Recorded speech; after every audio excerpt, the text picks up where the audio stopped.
Hello and welcome. Welcome to my Thursday night live stream. I hope you guys enjoyed your time off last week, your vacation. Hopefully your job gave you the day off to celebrate our nation's independence. I was independent from having to do a show. So that was nice. I was on a little vacay. We've got some people backstage joining us. So far it's ladies night. The guys are running a little bit behind. So you guys are going to just enjoy the three of us. I'm going to bring them on in just a second. But for those of you who might be first timers, feel free to comment first time. This is the show's format. So I have an Instagram page that is exclusively for men. You can only get in there if you're part of the Adam's Apple Club. And I ask guys questions Monday through Friday about their opinions on love, sex, dating, and relationships. And then I redact their names and I share the information with our guests on Patreon. Those are the awesome people who show lots of love by subscribing to my Patreon page. And we do a lot of fun stuff on that app. But we come over here after the fact and we discuss some of the more titillating answers. And so we're going to get into them tonight. So I'm going to bring my guests on and we're going to start the conversation. Hey, ladies. Hey. This hey. is right. Hold on, I'm trying to put my Bluetooth in. Okay, no worries, no worries. I'll pull you back up when you're all set. All right, so we're going to be talking. Poor thing, it's your first time and you just put up there. Right. Like, just throw me into the fire. Goodness. That's okay. Girl power. We got some guys who are coming on. One familiar face, if he's still able to come. I won't spoil the surprise if he's going to be joining. But we could just get into the tea since the guys are not here yet. I'm going to share the 5 questions that we have, but before we get into that, if you guys want to share where you are from, you can be as vague or specific as you want, although I wouldn't recommend giving your home address. Okay, hey, I'm Kyshia and I'm from South Fulton in Atlanta, Georgia. Okay. And you, ma'am? Can y'all hear me? No, now we can. Okay. Hey everybody, I'm Shantae. Hey. I can't hear y'all either. Like y'all sound like far away. No. Do you have AirPods? Do you have any headphones you can put in? Let me see. It might be the. All right, hold on. Okay.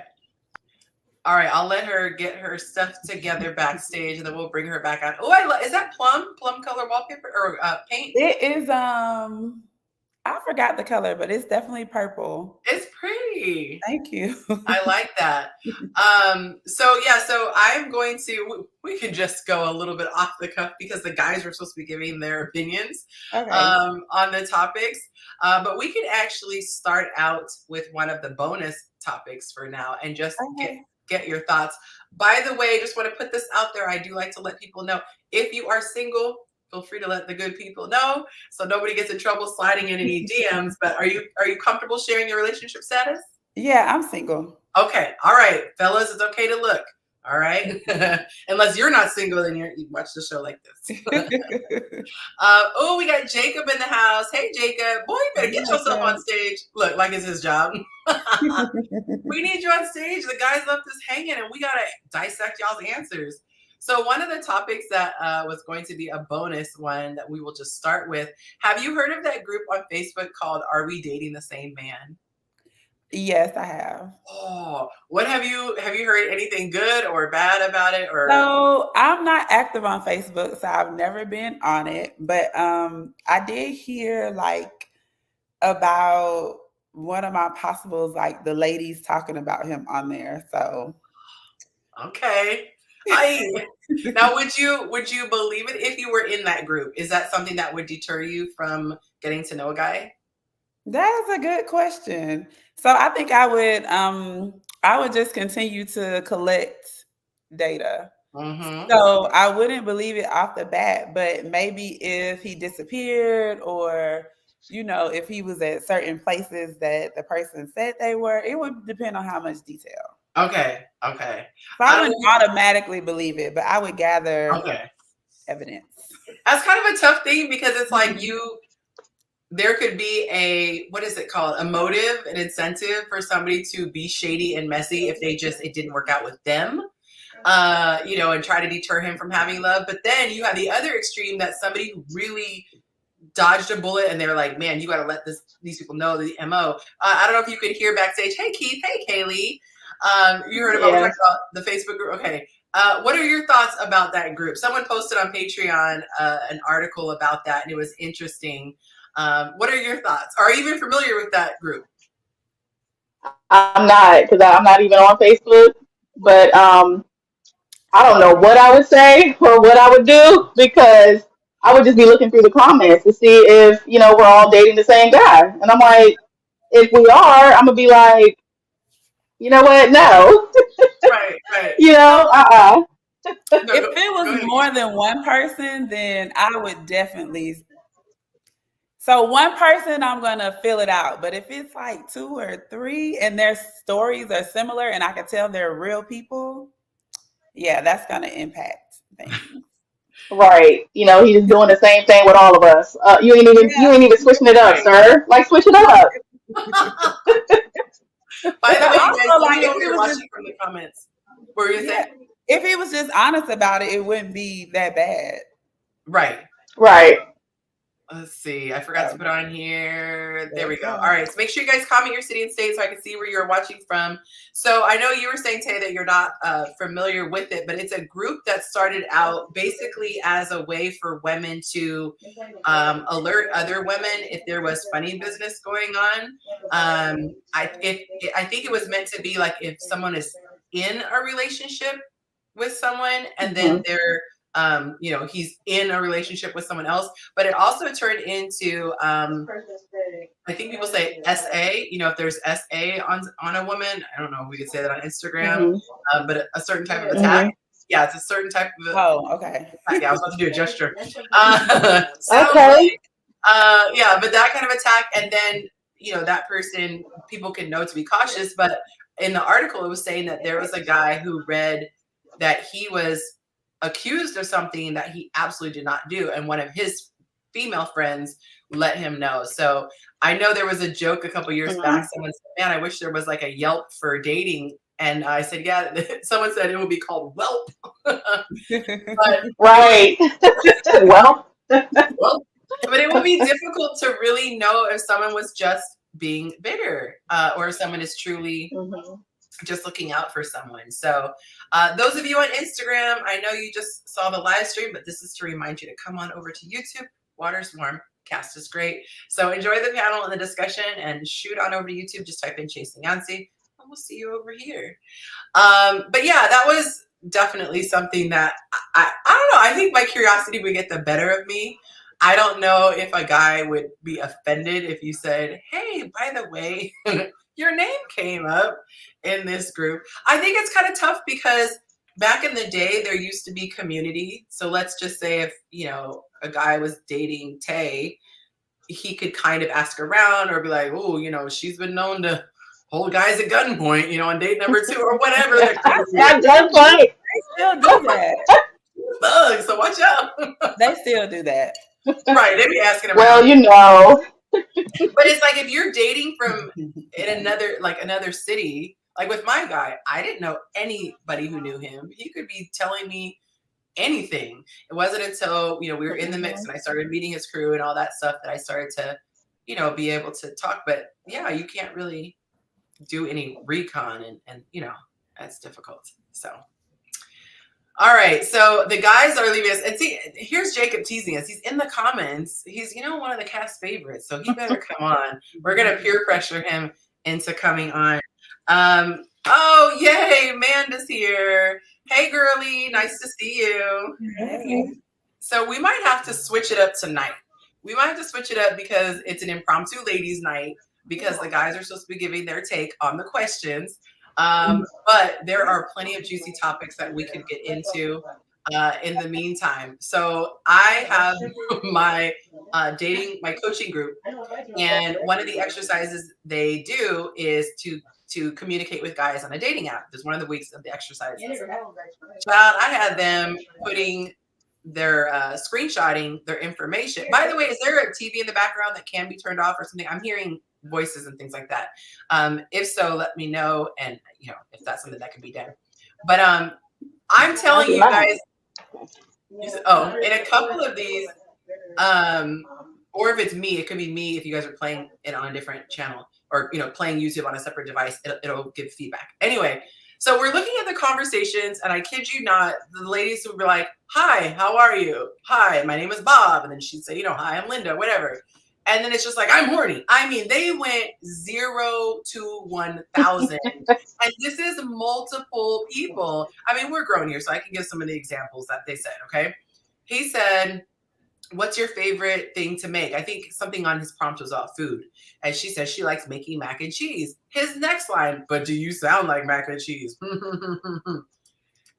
like, have we lost the decorum? Have we is this something that you guys are experiencing? Are you experiencing guys who are just going from like 0 to 1,000, no chill, no test out the room, read the room? I definitely have. Once in a blue moon. I get it a lot sometimes.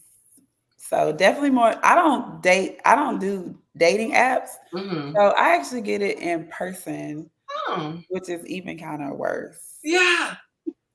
I think the worst it is. ever like within 30 minutes of having a conversation. And it's just like, so, and I never have the appropriate response because how do you not handle really that? aggressive, but so I need a good response because I want to know, like, why did you think that was going to work? What indication did you get that would be acceptable? So, I did get an answer once. And the guy told me that he felt like it was okay because women will ask for money, $200-$300. So that gives him a right to be funky with you? I was like, but I've never asked you for money. And if I did ask for money, it wouldn't be $300. It'd be a whole lot more than that. Like if I okay. Don't go there. You know what I think? I just think that nowadays a lot of men, not all, just don't know how to talk to women anymore. So they just go immediately to sexual, or I don't know. Because I mean, I had a guy try it with me where when me and him stopped talking and I told him that, I wasn't really ready for dating, the next thing he sends me is a personal pic. Oh. And I'm like, I didn't ask you for that, sir. Like, what do you mean by a dick pic? Oh. You know exactly what I meant. That's what he sent me. And I'm like, bruh, I didn't even ask for that. I mean, I'm trying to break it off with you, and that's what you send me. And I'm like, and he was trying to break it off on you. No, I was trying to break it off with him. I think the worst I've ever experienced was a guy, first phone call. We had just exchanged numbers. We're making small talk, favorite color, level. And he wants to know my favorite position. And I was speechless. I was like, no segue, no transition, just no intro into it or nothing. Just nope. We just gonna make a detour.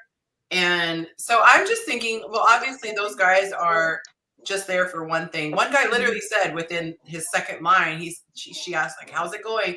He said, oh, I'm hoping to get some, like, he just blurted it out. Like, they don't care. They don't. Yeah, they really don't. They don't. They got rejected and it was like, I'm done. And so they just playing around. See, I be playing. Let's play this game if I got time. Can I be an advocate? I'll be like, oh, that's so small. I can't do it. Terrible. No. I'm like, you need to try again. Wait, you want him to send you somebody else's ding ding pic? That's crazy. I mean, I'm not gonna do something, but the point is, why are you doing it? Let's play along. Right. I mean, is that all that you have to offer? It just kind of makes me wonder, like, is that all you have to offer? If it ain't money, you just offering me sex now? Like, I'm not no lady of the evening. Like, bruh, like, talk to me. You know what I'm saying? I don't know. It's just, I think I'm done trying to date. They're usually not the type you really go for anyway. You would just entertain that part. They're not. Yeah, Yonci, I have a question for you and ladies. Okay, so go ahead. Yeah, I know. I just jumped in like, hey, what's up? So when it comes to those type of guys, are women aware that if you're talking, then we think we have your attention, even if it's negative attention. Do women know that about men? If we're like, meaning if he says something crazy and we keep talking? Yes. Oh yeah. That's why I tell him just abort. Like literally leave him on red. You don't even have to, there should be no exit comment, just and let that be your answer. I agree. Yeah, because I say they're definitely just fishing. They're trying to see what type of time you're on.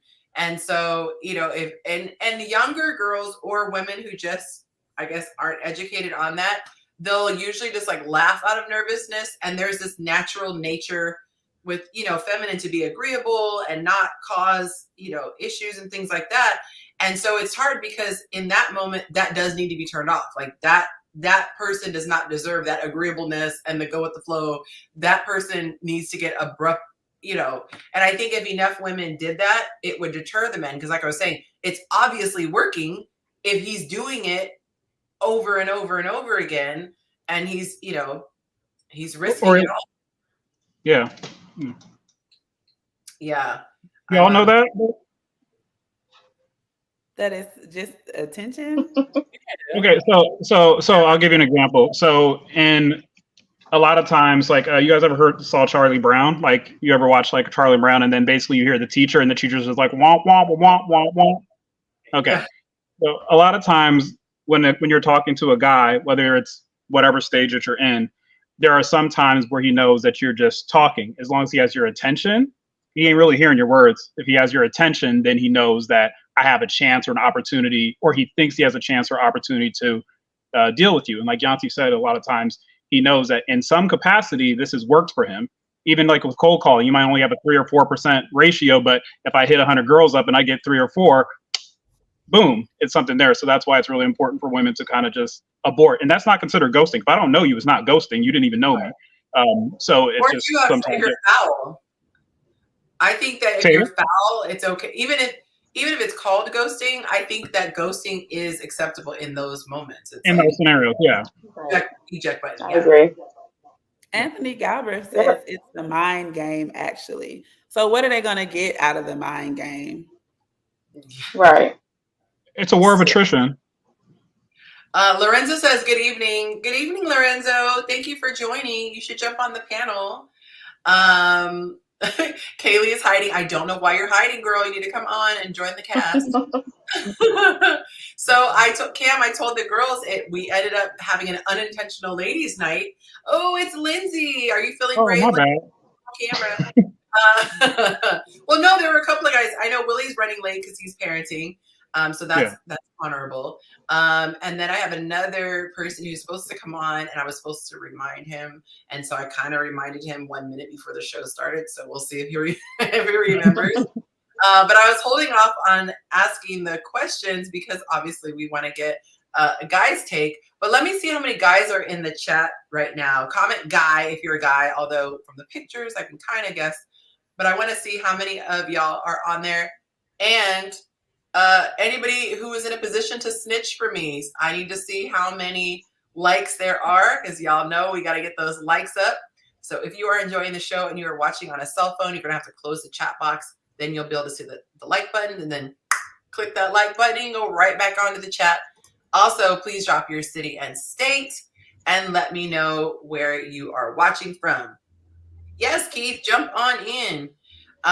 Okay, so yay, Jacob with the like button. What, Jacob? Jacob don't want to come? That's the least he can do, right? The least he can do. I was waiting for flag. We're gonna talk about you like a dog, Jacob, until we peer pressure you into coming on. Can I give a testimonial too? Oh, please do. Hey, Delisha. So, are people still coming on? Oh, I'm sorry. In the comments, I was saying hi. Dark Clouds. I can't remember what her actual name is, but hey, girl, she's a regular. Okay, but go ahead. Oh, okay. So sometimes I make my camuations. I guess that's what do you guys call them again? Oh, camuations. My camuations. Yeah, when I make my camuations, some of them are complete nonsense, and some of them they have a close place based on true events, right? Mm-hmm. And so as we have those conversations, I draw upon those the joy and the energy of those conversations. And So I wasn't crying in court or anything like that. My knees weren't knocking. But I reached back under collective, beautiful energies to be able to summon the strength to stand before my baby's mom and do some great things in court. So yeah, so I'm still in it, but like I said, some good positive things. So I appreciate all your guys' energy and the love and stuff. I always feel really standing behind you. Good job. Yes, I felt that. I was like, I feel Yonci and Sarmanda and Lynn and everybody who's just feminine. I just felt that. I love that. Well, long as you wasn't crying, you was crying. No. I was steadfast, immovable. Okay, all right. Just a little shaky, you know. I wasn't like, no, I can't stop. I wasn't like that. No, not at all. Okay, so let's see. I'm going to put a new topic because we're just going off the cuff. Okay, so let's have this conversation. What do you do? Have you ever been in a situation? Doggone it, I forgot I have to take the. I thought the other one was on there. Oh, there we go. Okay. Have you ever been in a situation where you have been with someone and you felt like someone in their life was using them or taking advantage of their generosity, but they couldn't see it? Whether it was, a baby mama, baby daddy, cousin, mama, friend, what have you, neighbor. And have you guys ever been in a situation like that? Yes. Mm-hmm. Yes. Mm-hmm. Have you been the person who thought that your partner was being used, or were you the one being told, like, I think that they're using you? Both. Okay. So how did that situation? My partner was definitely being used. I'm sorry, what'd you say? I said my partner was the one that was definitely being used. Did they ever see the light? He did eventually, because it's like I would just ask him questions. Like I would just say, "So this person can do this, but they can't do that for you." And it's like it would click when I would say that, and he would be like, he would, get on the phone with them and just be like, "Oh, well, why are you doing this and that?" And he finally kind of stood up for himself. And I just remember just like kind of looking at him, like wondering when he was going to do that. Yeah. So I was like, "Yeah, stand up for yourself, sir." I think it's tough because those people tend to have really big hearts. So you don't ever want them to shut down and not be a giver.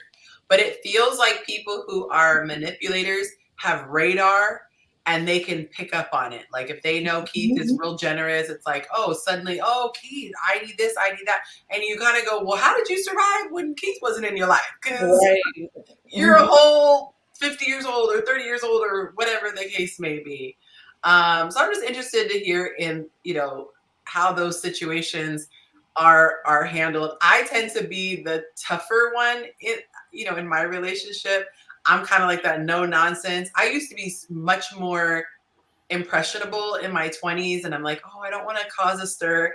But now I'm like, if I get wind that you're trying to take advantage, of generosity, or I feel like you're not being considerate meaning like last minute requests, or you constantly don't have, but you keep showing up, and then now we're all awkwardly looking at each other, like those type of situations, I'm more inclined to speak up in my 40s. Like I don't have a problem.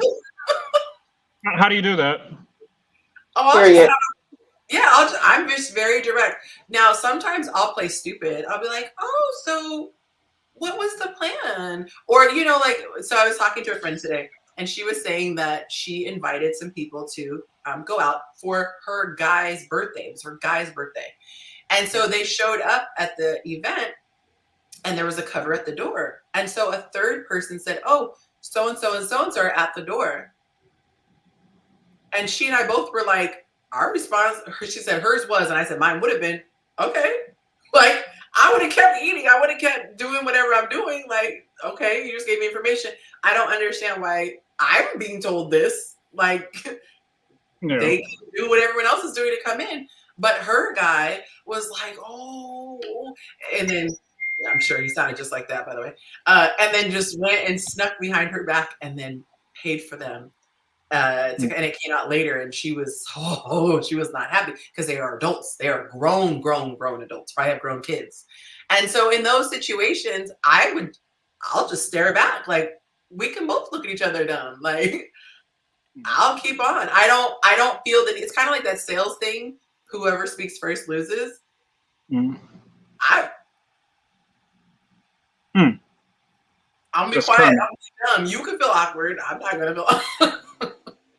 But I'm sure we've all encountered people like that who are just like, oh, I don't. They always want to get a ride but never have gas money, or, can I hold something? But then you see them posting that they're at Disneyland, like, you didn't have $20, but you got $600. Like, how's that work? So, like, my ex had made a lot of money, so it was really, really bad. Like, his whole family depended on him. I'm talking about his mom, his sister, his two brothers, the kids, the aunties, and there was always drama. Like, somebody's death, you got to pay for the funeral. Somebody's car is messed up, you got to get the car fixed. And it wasn't a lot I could do, but it was like, you have to start cutting people off, or this is the last thing. I mean, it wasn't my money, but Boundaries. yeah, like boundaries. Mm-hmm. Like, why can't they at least raise some money and you match it per dollar? Like, everybody has $25. Right. So go get $25 from all of them. Maybe you got to match it 4 times, but still. So it was So bad how though, did and then I started realizing that it made me not want to ask him for anything.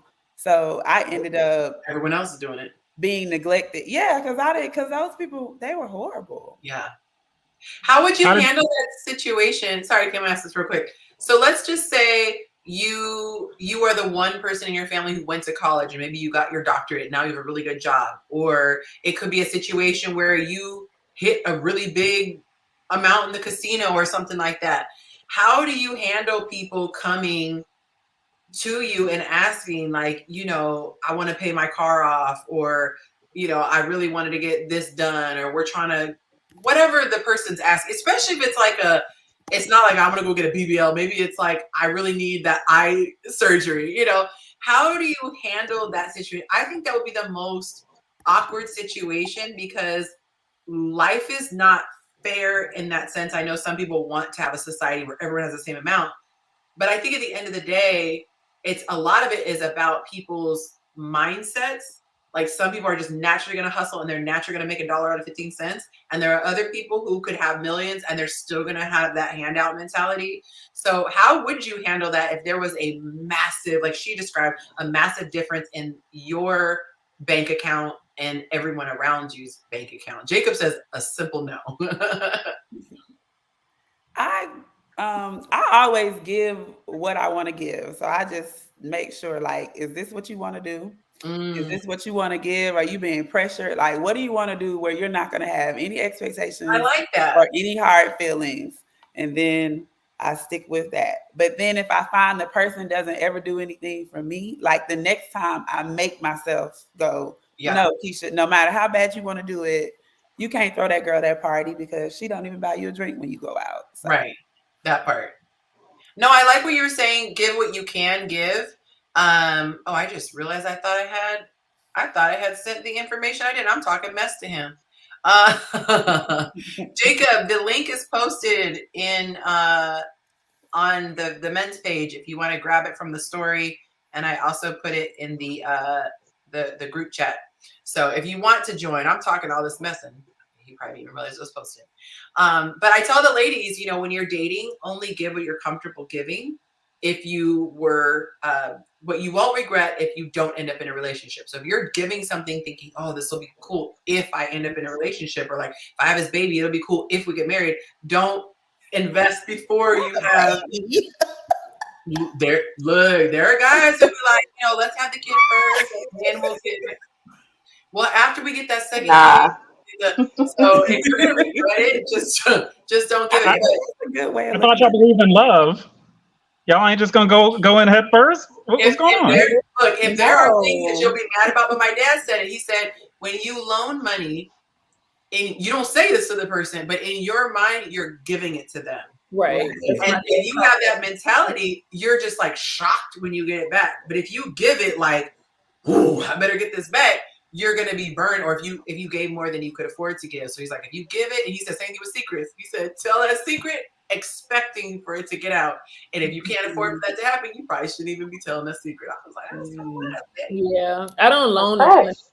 I have to give it, but I don't loan. Cause I seen it destroy a lot of relationships and situationships and whatever have you, because people giving and they'll give you the last and then they get mad at the other person, but nobody told you. Clearly they're not gonna give it back to you, because if they had to borrow it in the first place, you ain't gonna get it back no time soon. That's how I feel. Right. If I'm your last option, like you don't have a credit card, you can't get a loan, you can't get it from your mama, your daddy. Not a single person? Huh? I Yeah, said, not a single person, but me? That's pretty bad. Yeah. I will say this though, because I tend to be maybe the middle to the top option because of just how liberal I am. I've told you stories, Yonci, about how liberal I am. Because I really don't value money like that. It's just like a tool. So when people sometimes are like, "Oh, I got to keep this," I'm like, "Bro, I'll make some more. It's whatever. God's good." I had to institute a like little literal plan so that I wouldn't give up too much energy or too much time. So like if someone asks me something, I always tell them, "Let me check on that." And then if they continue to push, or if I feel like they're being a little forceful with it, then I literally actually, I just thought about it. I can't do that. And that's with obligation. That's with time. That's with money or anything. I do that. So I do that personally. So I have a question for y'all though, regarding this. And so how would you say would probably be the best way, especially if a person's preoccupation with their family and helping their family or friends comes from like a very deep place? How do you guys kind of dance around that? Because sometimes it's like we all came up from the trenches and they really helped me to get to a particular place, but now there may not be as many boundaries there. How would you as mates kind of like deal with that? Because that's a little bit different than you just being like a big hearted person and giving to your boy, whatever like that. Well, if your boy took 5 years for you so you didn't have to catch that drug charge so you can start the business, it's a little bit different than, a simple. Talk to people like that. Okay, listen. I was like, yes. That's a drug card. Facts. Period. Okay, what he said. Okay. We all watch, a lot of us watch Power. Come on, y'all. The gang is here. The gang is here. Hey, internet. So we're talking about people who feel indebted. If I can summarize that way, Cam, feel indebted. Yeah. How come I can't say that properly? To family and friends or whomever because of maybe them holding them down or what have you. I think that there still has to be certain boundaries. So, for example, I believe in taking care of house and home first. Kind of like you work on the couple before you're dealing with the kids. Like we need to be good because we're going to be here forever. Hopefully, once the kids move out and everything like that. I believe I feel like it's a two-way street. There should be respect both ways. So we should not be jeopardizing our livelihood or our home or, there shouldn't be an ask that now puts us possibly in a poverty type situation. And I think it's difficult for the people who do feel like I owe so much to my parents, but I think you also have to kind of look at the spirit of the parents and see, are they milking this for all it's worth? Because unfortunately there are some who have that type of attitude, or are they really, really in need? And so I think it's kind of like a case by case situation, but I feel like I'm a pretty good judge of character. And I feel like sometimes you might not have the finances, but there's something else maybe you could do. So let's just say you need a place to stay for the week. Okay, well, maybe you can't help me with groceries, but are you pitching in to clean? Are you volunteering to watch your little niece or whoever, my kid is to you? Are you offering to run errands because I need it? Like, I think there's a way people can still show I'm willing to give back. Maybe you're coming to the party and you can't bring anything because you can't afford to bring food. You sure is making a plate though, but you can offer, Auntie, I can come an hour early and help clean. Get the bathrooms ready, whatever, or help cook the food. So I think they show themselves like it's not always about money and not money. I think it's about, are you willing to give what you do have? So that'll show a lot, in my opinion. Okay. Well, I think that we can, two guys here. We might be able to get into our questions. Y'all have to hold it down tonight, y'all. Okay. Got the Keith, right? Shout out to Cam in the building. Yeah, we're gonna make it happen. All right, let's do Keith it. is so laid back. You're gonna have to really triple up your comments now tonight. Okay, so the first question is, what does disrespect look like in dating? Of course, I have the men's answers, but I'll let you guys share first. Guys talk a lot about, they need a woman to show respect and things like that. So I always like to know, like, let's hear examples. What does actual disrespect look like? Because one of the questions I think we'll add this tonight. Everyone talks about leading when it comes to dating, but I'm like, what scenario are we leading in dating? So we can get into that too.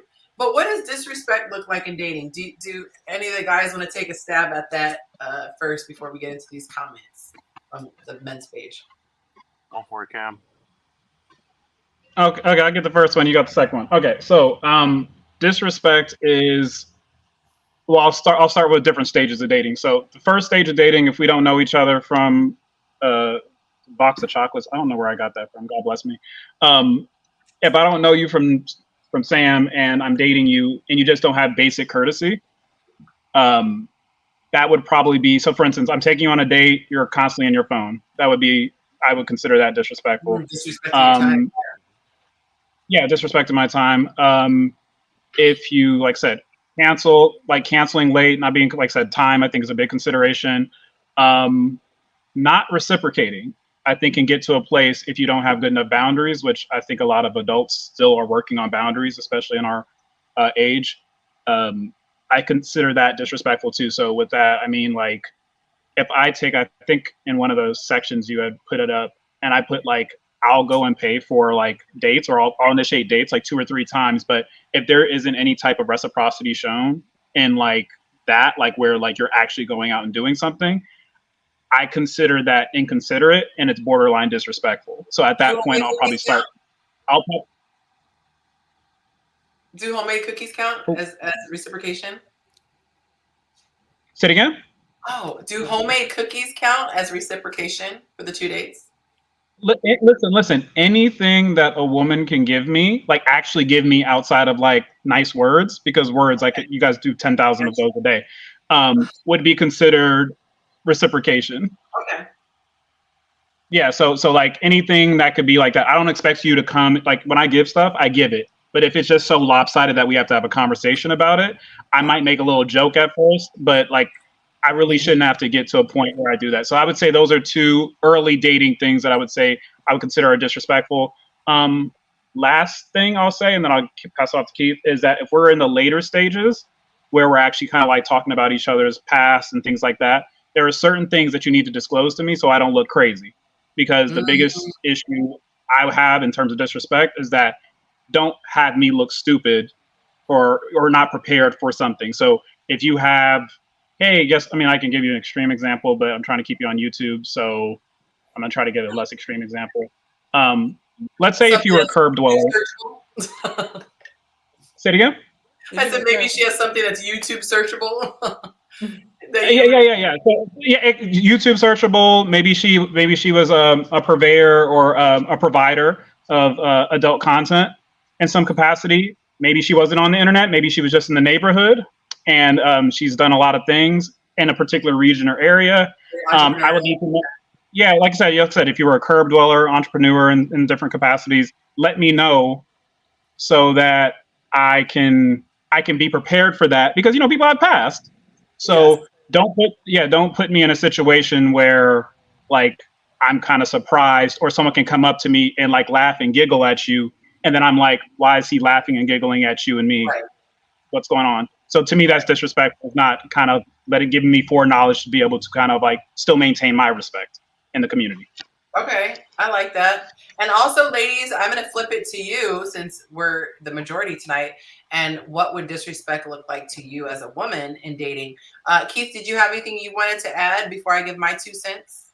Sure, I'll just chime in real quick. The first things that come to mind when I think of disrespect are just the ways that we're spoken to.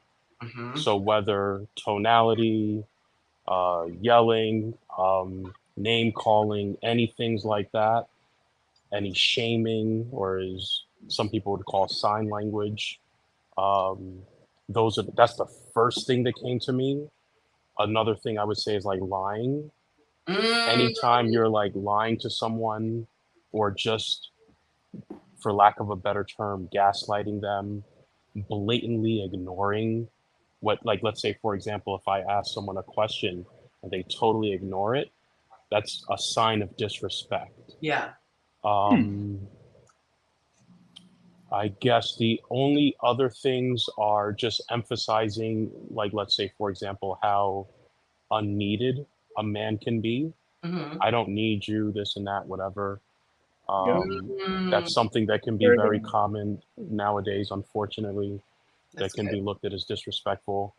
Those are the things that are coming to mind right now. And also, just being inconsiderate, just blatantly inconsiderate, just not even factoring just the other person's perspective, not even thinking about what they might think, not being open-minded to dialogue about something. What are your thoughts about this? What are your concerns about this? Whatever it may be.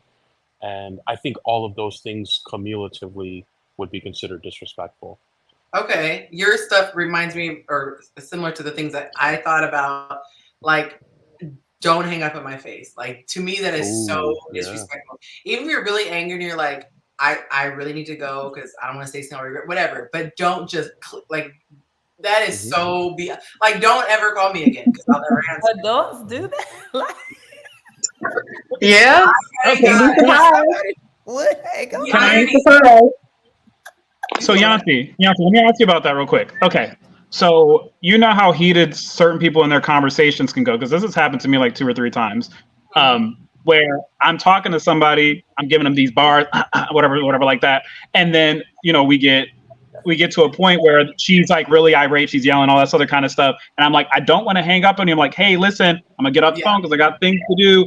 Is that considered hanging up on somebody? Like, I'm gonna hang up the phone in 10 seconds. I was gonna say, I think if you give a warning, that's different because it's like Right. that person's disrespecting your boundary.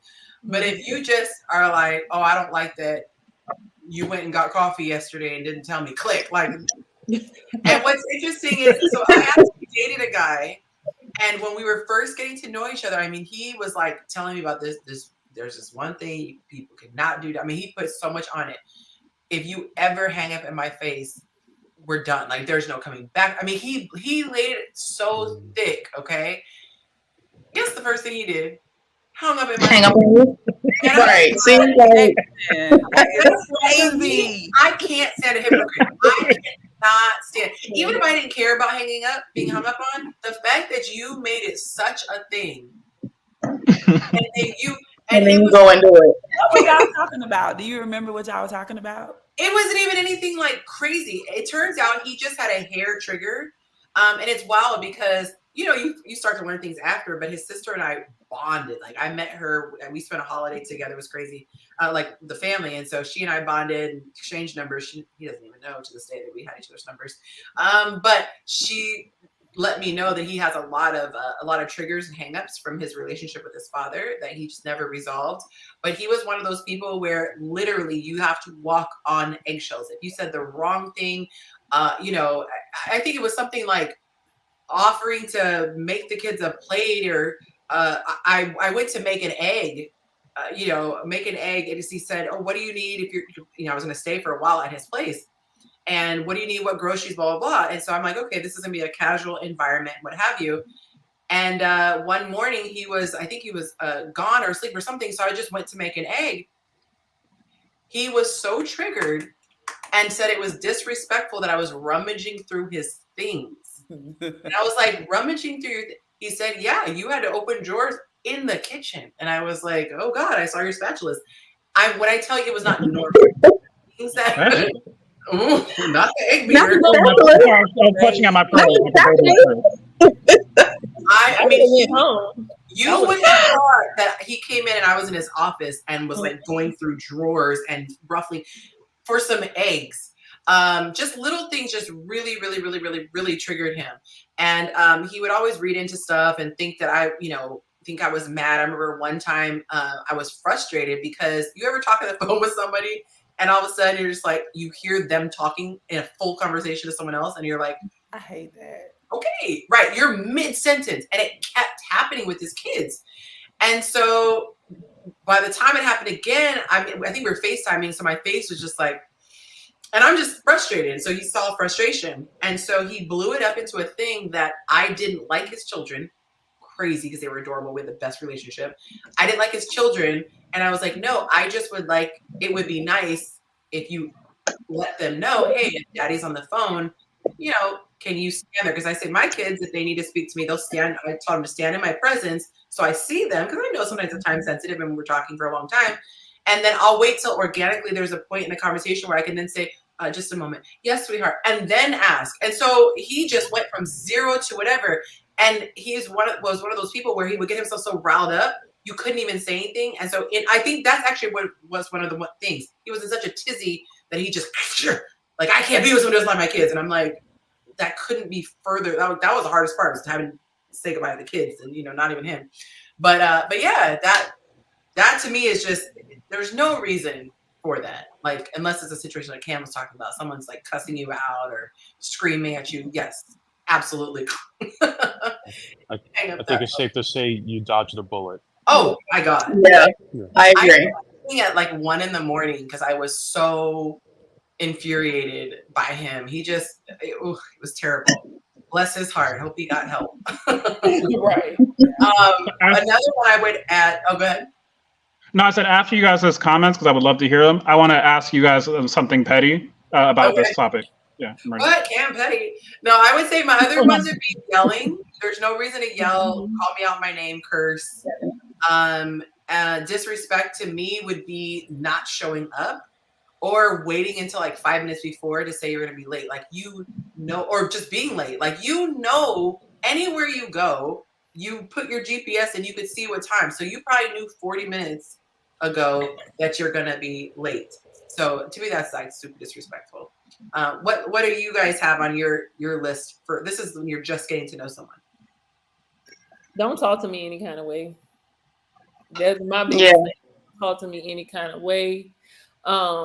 Whether you yelling, and then you gotta be nice to me. You gotta be kind. Because if I feel like you being a little too extra, we not gonna work out. I'm just going. It's just not. No. Let me see what else is disrespectful in the beginning. And I'm with you with the timing and things like that, because I'm a busy person. Right. I'm a single mom. And if I take the time to get dressed cute and you don't tell me you about to be late. Don't have me waste the pretty. Right. That's the problem. How about over talking? I'm done. Now I know we was talking about hanging up, but I ain't care if it was disrespectful, because this dude was like, he was over. Can I get a word in? And then I got a word in, and I literally just got a word. And I was like, sir, like, you ever put the phone on mute, walked away, came back, and you still hear them, and they still talking? Yeah. Honestly, I think me and her might have been talking to the same guy, because the thing that disrespect looks like to me is overstepping my boundaries. Like, I remember having to tell this guy the same thing over and over about certain times that he could call me. Like, I work from 8:30 to 5. Hit me up anytime after 5. I'm good. You know, even when I have to decompress from work, it's cool to hit me up after this certain time.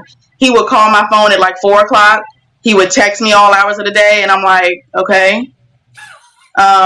So then I would say, okay, it's best to hit me up after 5 o'clock p.m. So then he would do it again. He would hit me up at like, 1 o'clock in the afternoon or whatever, and like that. And I'm like, okay. You know what I'm saying? Like, I mean, am I not saying it right? Am I speaking English? I don't know. Right. So it's not the same guy, because, I would like if, he was doing all of that. Now. I mean, he really liked you and he was really into you. Probably, but I don't know. And sometimes I think about maybe if I was just overthinking it and just maybe was in my mind too much, my brain, and just kind of like, I don't know, maybe just questioning everything that he was doing. But he would definitely always overtalk me and things like that too. And it's like, yo, I get overtalked every day at work. I'm on the phone at work. I got customers doing that. You know what I'm saying? My kids do it. So I don't know. I don't know, Chad. I'm trying to express myself. Like, when it's one thing if you're girlfriends and you're just kind of like bantering and you kind of clip each other's sentence, that's different. Mm-hmm. But if I'm really trying to talk to you, like, Cam, okay, we really need to talk, like, da, da, da, and I don't even get the whole sentence out, and you're, well, da, da, da, da, da, and you don't let me get, my blood pressure just rises. And for me, like, I've let people know when I get to know them that, stop it. Jacob has been backstage. Nobody told me he's backstage. The rose. I'm still talking trash in the. Oh boy! Oh Wait, my goodness! See, the guys got back backup two now. rows, and so it's lower than my monitor, so I couldn't even see. He's like, I've been in the waiting room patiently. Goodness. Well, welcome to the show, sir. Doggone. I gotta take all that trash talking back. Flag on the play before you even go here. I just on her last comment, I just think you didn't like the guy. Like if it was somebody you was really digging, he sent you a midday text. Maybe you responded differently, and you just didn't like it. Either. I think if you'll pick up and say, "Look, I can't talk right now, but I'll talk to you if you like him." I think a lot of times we entertain people we don't like too long, and that's unfortunate. I mean, it's either hell yes or hell no at this big age, and if it's not a hell yes, if there's that's what it was. I mean, I can't lie. That's exactly what it was. Look at that. He also overtalked her. That's disrespectful. You had boundaries. I saw here on my live show a woman took accountability. Don't tell me it doesn't exist. Let's just go. They built different. But she also said he overtalked her. So why would you like somebody who overtalked you? Well, she probably stopped liking him after the overtalk. And then didn't want to entertain him. At that point, if he was breathing, she wouldn't have liked it. Now, don't try to come in here and do that capping for it now. She didn't like him before he started over talking her. That's why over talking her was a problem. But how do you not like somebody and you don't even know them? Like, you have to give them a certain amount of chance to figure out if you like them. Just like guys know from the first conversation is like we know too. Yeah. I don't know. Yeah. So that's not how I operate. So I don't know from the first conversation. Like, it's people who have been attractive and you like them, and then they start talking and you don't like them. Oh yes, or, like I'm more of a get to know somebody's person. Yeah, most pretty women are like that too. Why did Transform say now we wait another 100 years? What we gotta wait another 100 for the accountability? Not another 100 years. I mean, I can't take accountability for everybody, just me, you know. I have no question about this though. So you would rather, if when I see you, I don't like you at all, you rather just me just be like, no, not I don't like you at all, but I'm unsure. Yes. So I should just be like, no, and not give you a chance, not give you a call. Go ahead. My preference doesn't have anything to do with what you do. I'm just simply saying that women know the same way men do. I'm not in a position where I'm worried about if a woman likes me when I meet her at all, because I'm not just meeting women on the playing ground, the objective being to sleep with them. So with what I'm looking for, if I'm a single guy, what I'm looking for, I hold the keys to it. So there's nothing. I'm not worried about you liking me. But what I am worried about is you earning the chance for you to prove that you're worth me giving what you want to you. I have a question for you guys. This topic might be kind of controversial, but here's the topic. Okay, what happens when 21 people are watching your show but only 13 hit the like? I have an answer. Questions. The other 8 people need to hit the like button. I think we should have a collective. We should have a collective boo. I think it should be like 1, 2, 3. Boo. Question. That's just garbage. Or maybe we should earn their likes, guys. Let's earn their likes. Okay.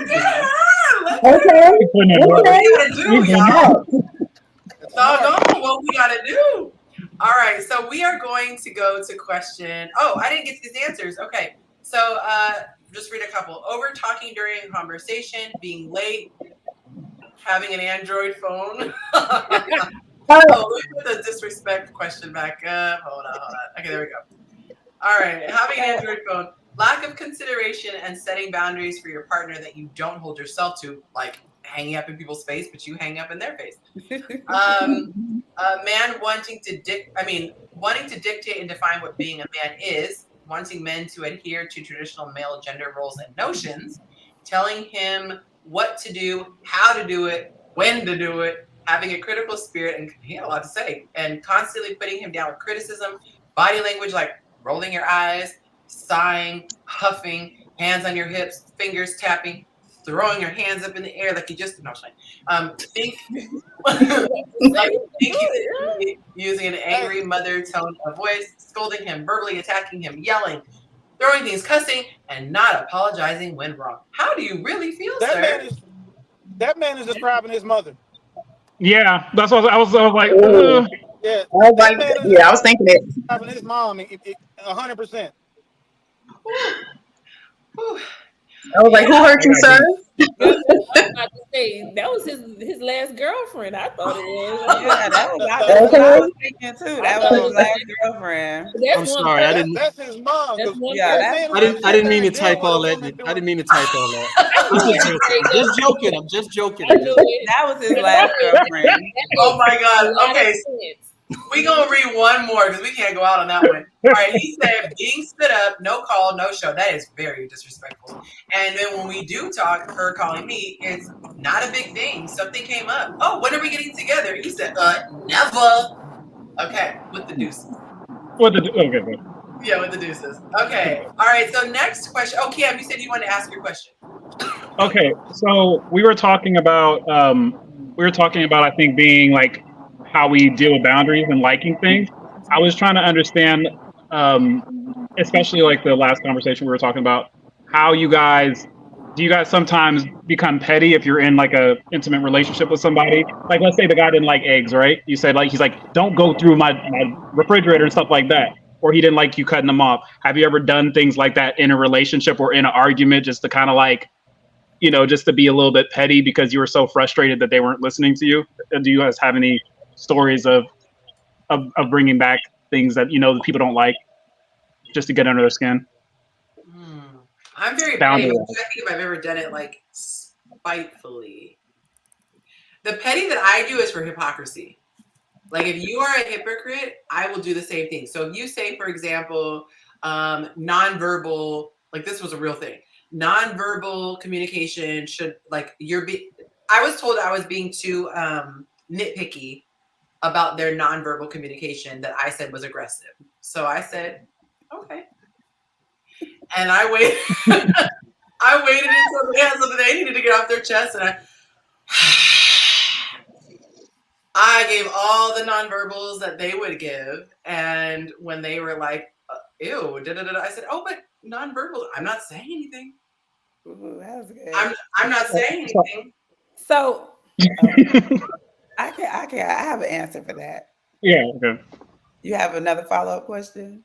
So no. I had a story too, but you're good. I like Kyshia. The type of petty that I am are like I'll just repeat back when people say stuff that just doesn't sound quite right. Like I was on a date and a guy was like, I just need a wife to suck, have sex, cook dinner, and then pay some bills. And I was just like, oh, you just want somebody. And I repeated it right back to him. And then he realized like, that doesn't sound good at all. Well, at least he realized it. Some of them be like, yeah. Yeah, I'll just repeat everything back to him, like exactly in a different tone. Like I like to scare it, like did that actually like that came out of your mouth in real life? Like you heard it too? Yeah. I love like when women realize that they don't have to accommodate for awkward moments, like marinate, like let them marinate in it, like a toddler who wet themselves. Let them just soak up. Yes, you just said that out loud to me, and I heard you. I had to do it more than once. Pay some bills. And then he said pay some bills. I'm like, wait a minute, all of that don't go together. Just I was like, you're supposed to be aggressive. I didn't even want to get in that because it wasn't worth it. Like just whoa. Okay. all the sucking and stuff he was talking about and paying bills, he crazy. You do that so you don't have to pay bills. Come on now. Exactly. Listen, Because you like them. If your jaws is open, your purse ain't never gotta be. Like, he's tripping. You two, please forgive us. I'm learning so much today. I'm learning so much. So I if I- really want to know. So Kyshia, quick question. Did y'all have like conversation before y'all went on a date? Or? Oh, okay. So it was somebody who like maybe back in December. So I've known him, and then he didn't respond to my calls once, so I stopped calling him, and then he started calling again. So I finally went on a date, but he always asked me at the last minute, and I can't do last minute dates because I book my life. So that's one of my complaints about dating is people don't know how to complain dates. But that's not, I mean, plan dates, but that's not one of the questions. So Kyshia, if I can ask, where did you meet this dude? Thank you. Thank you. I'm serious. That's a sincere question. I met him at the gas station. Oh, At all the right, gas station. That's what I'm talking about. He was funny. Everybody Like, gotta get gas. Gotta get he gas. was funny. So Wait, Kyshia, you say you in Atlanta? yeah. Well, so I'm in Atlanta too. Now, let me tell you about the gas station. Now, they be having some good-looking guys at the gas station. Everybody got to get gas, right? Everybody. You go to the right gas station. You go to the right gas station, Camp Creek gas station, Publix. So men, can we collectively turn off our cameras for 5 seconds for where these women are finding these men at? Can we just do that? What do you mean? You don't go to the gas station? What's wrong with the gas station or Publix? Yes. Y'all say don't be on the dating app. Nobody. They found us. Okay, I was minding Right, my business. I'll be minding my business. That could have been her husband. Okay. I got. She said Well, we got to shout out Transform. We got our first tip of the day. Hey. We got Transform with Trains a Lot, Viva La Because Life earning that money. video. Thank you so much. You are very first. You're our honorary donation. Thank you so much. And as you guys know, that does put 10 minutes on the clock, although I was trying to make it 2. So I don't know. Y'all try to cut no. You didn't have a meeting about that yet. 10 minutes on the clock. Okay. No, it's going to be a long night. I love it. Oh, what is wrong with meeting somebody at the gas station? Like, how many love stories do you hear that originate at a gas station? Like, you're just in that Wawa. You're just in that Wawa getting gas. We're not talking about, like, you know what I'm saying, the outliers, because everybody got a story for everything, obviously. But if you ask 100 women that met 100 niggas at a gas station, that stuff didn't go well. So where do but explain what that's. But what is specifically wrong? Because that's a person, right? And how, like, they're not bad people because they're a gas station. But our intention. So I don't care about, you know what I'm saying, giving away free game to y'all. If I'm at a gas station as a guy that like women like look for, if I see you at a gas station, one is because you're either physically attractive or I see that you're alone and helpless, and I know this easy for me to come over there and get your attention. I can do something, be like, hey, listen, I know you pumping your gas, but my son is in the car, and I want to take this opportunity to show him what a man should do for a woman. You're going to eat that up. And then all I know now is I got your number, and then as soon as we go on a date, you're going to be like, girl, this dude told me that I'm going to Eddie V's with the guy that told me he wanted to show his son how a man treats a woman, and he pumped my gas and paid for it. Like, so our intentions are to get in, or to do very, very fun things to you. Nobody's at the gas station thinking like, oh man, let me go here and find a woman of God that I can marry. Thank you, Bishop. Everybody got it. Wait a minute, I'm pushing back on that. So what you're saying is there could not be a guy who is minding his business, pumping his gas, getting his little pack of chips, sees someone who is gorgeous and says, "Oh, I can't holler at her because this is an R code." Like, how is it a chance of meeting low quality people? That's not what I'm saying. I'm reading what I'm saying is the odds of someone having pure expectations that you meet at a gas station. Like, y'all swear y'all don't want us talking to you when we just want to have sex with you. But it's not a strip club. It's not a dive bar. It's a public place. Can I get tagged in? if Like, he look getting at that gas premium station and gas? see how close the strip club is to it. I guarantee it's a strip club somewhere in Atlanta. No, it's not. Like it's a gas No, station this in was a a nice reach. neighborhood. This This one isn't a was a gas reach, station y'all. where people hang outside the gas station. Like Y'all I don't see. know I that see it's where a Willie. If Okay, he was Yonci, sitting outside the gas station, I could see that. I'm starting a Go list off. tonight. Look, don't All the call, gas don't stations call are during so the workday. clean, Chief, you got clean, something? Don't get and gas. fine and Don't talk to upstanding. girls You're at the right. gas.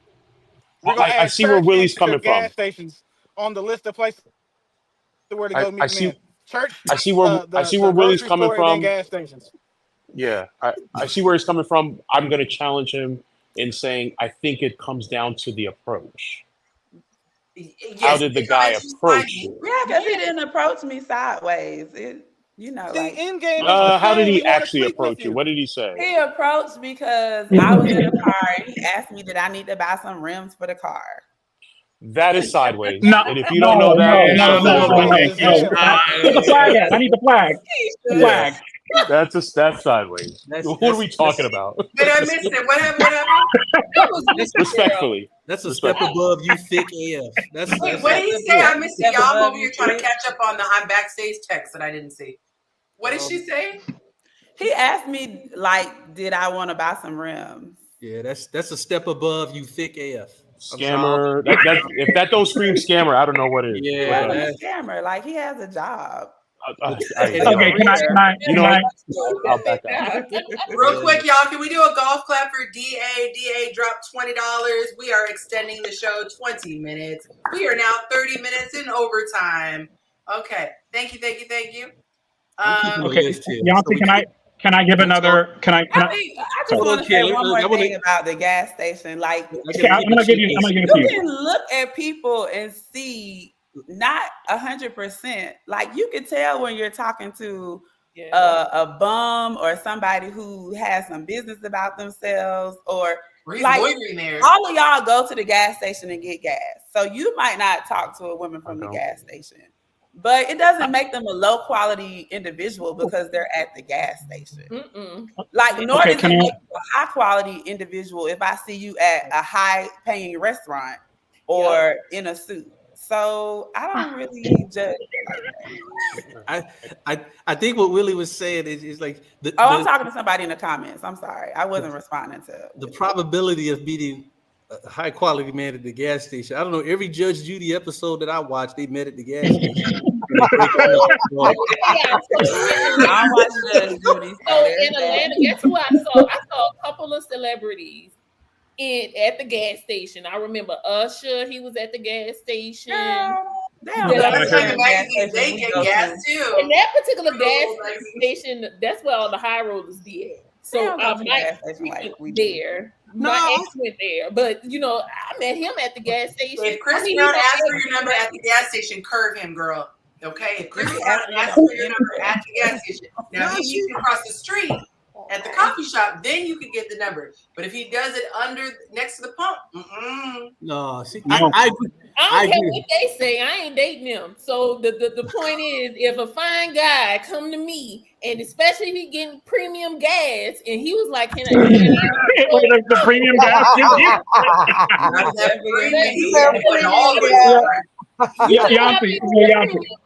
A diesel, like if they getting that means they got something going on. Wait, diesel?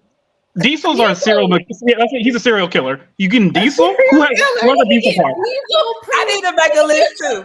Okay, no gas. Okay. So I'm gonna give you. No, I have a different perspective. Okay, so look at this.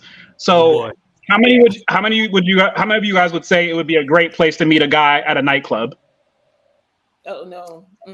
Okay, why? Because I don't remember, but I don't off for a nightclub.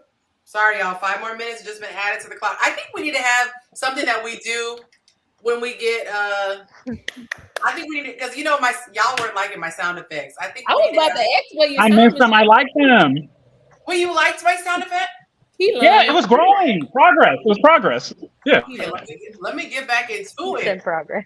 Okay, let's see. I haven't tested this one, so I don't know what it's gonna sound like, but. Okay.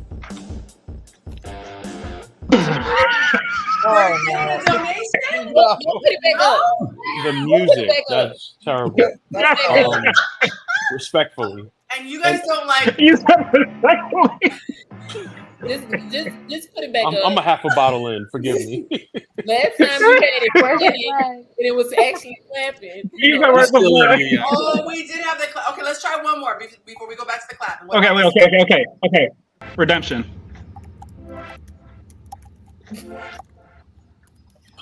Oh no. Where's it at?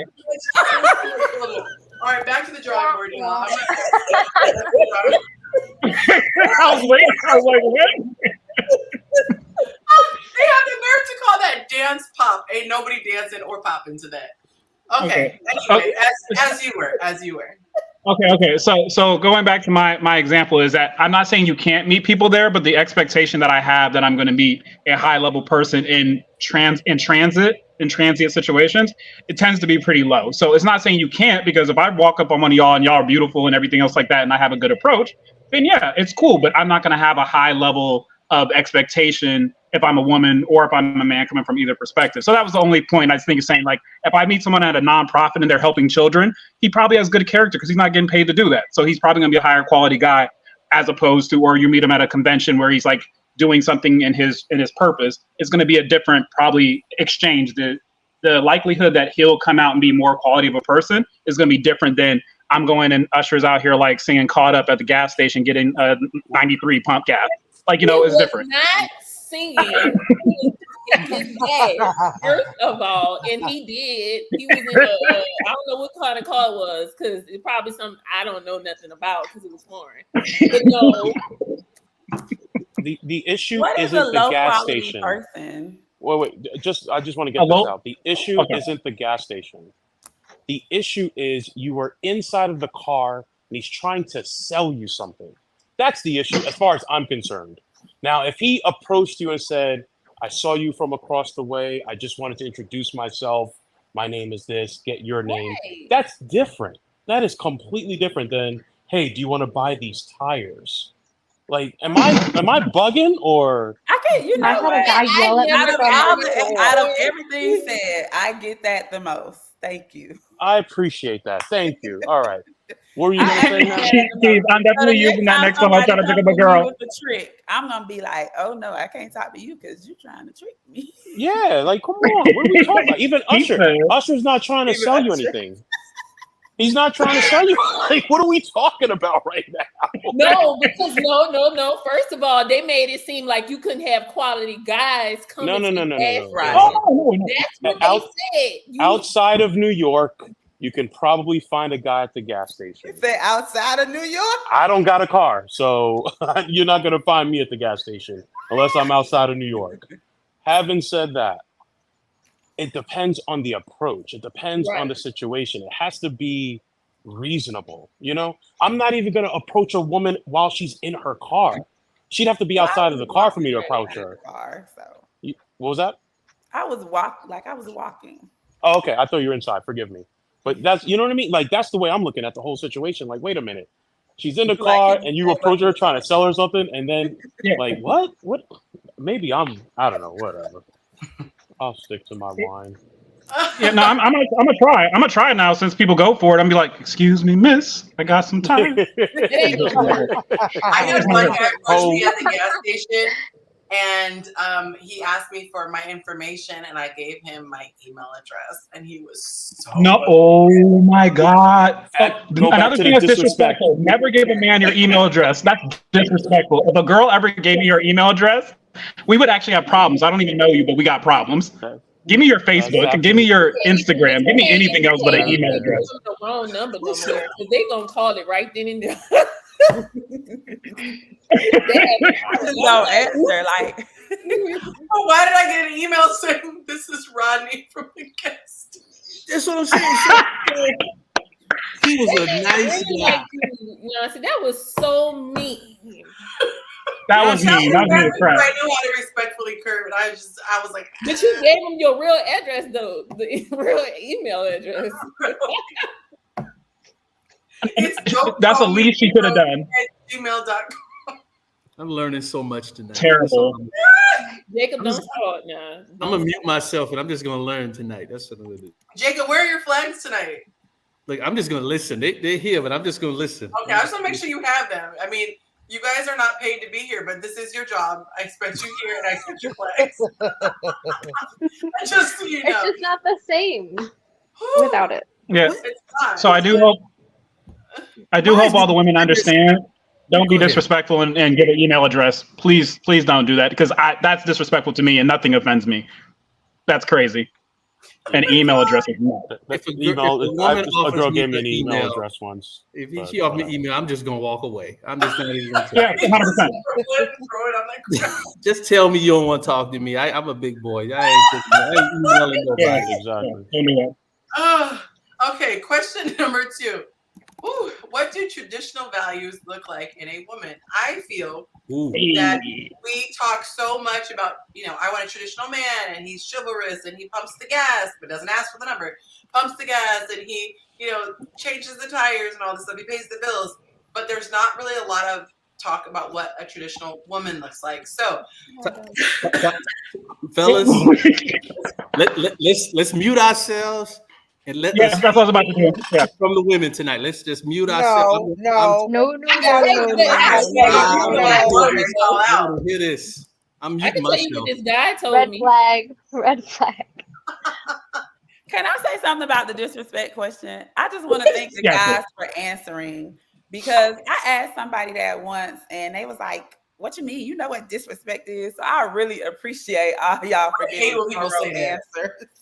I love it. No problem. I have to ask because some people be having different definitions. Right. You got that crazy.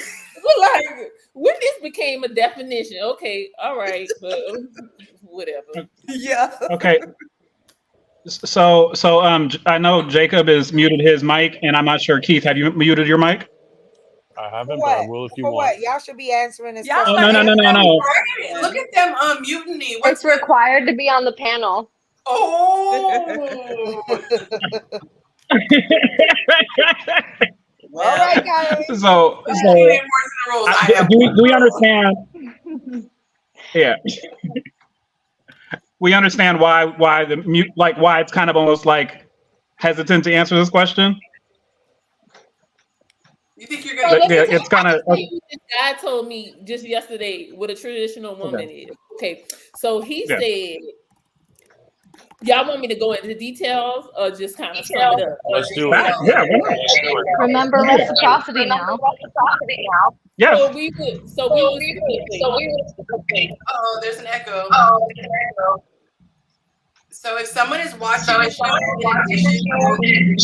the website, you gotta mute it. So just go ahead and mute if you guys have. If you're not talking, just mute.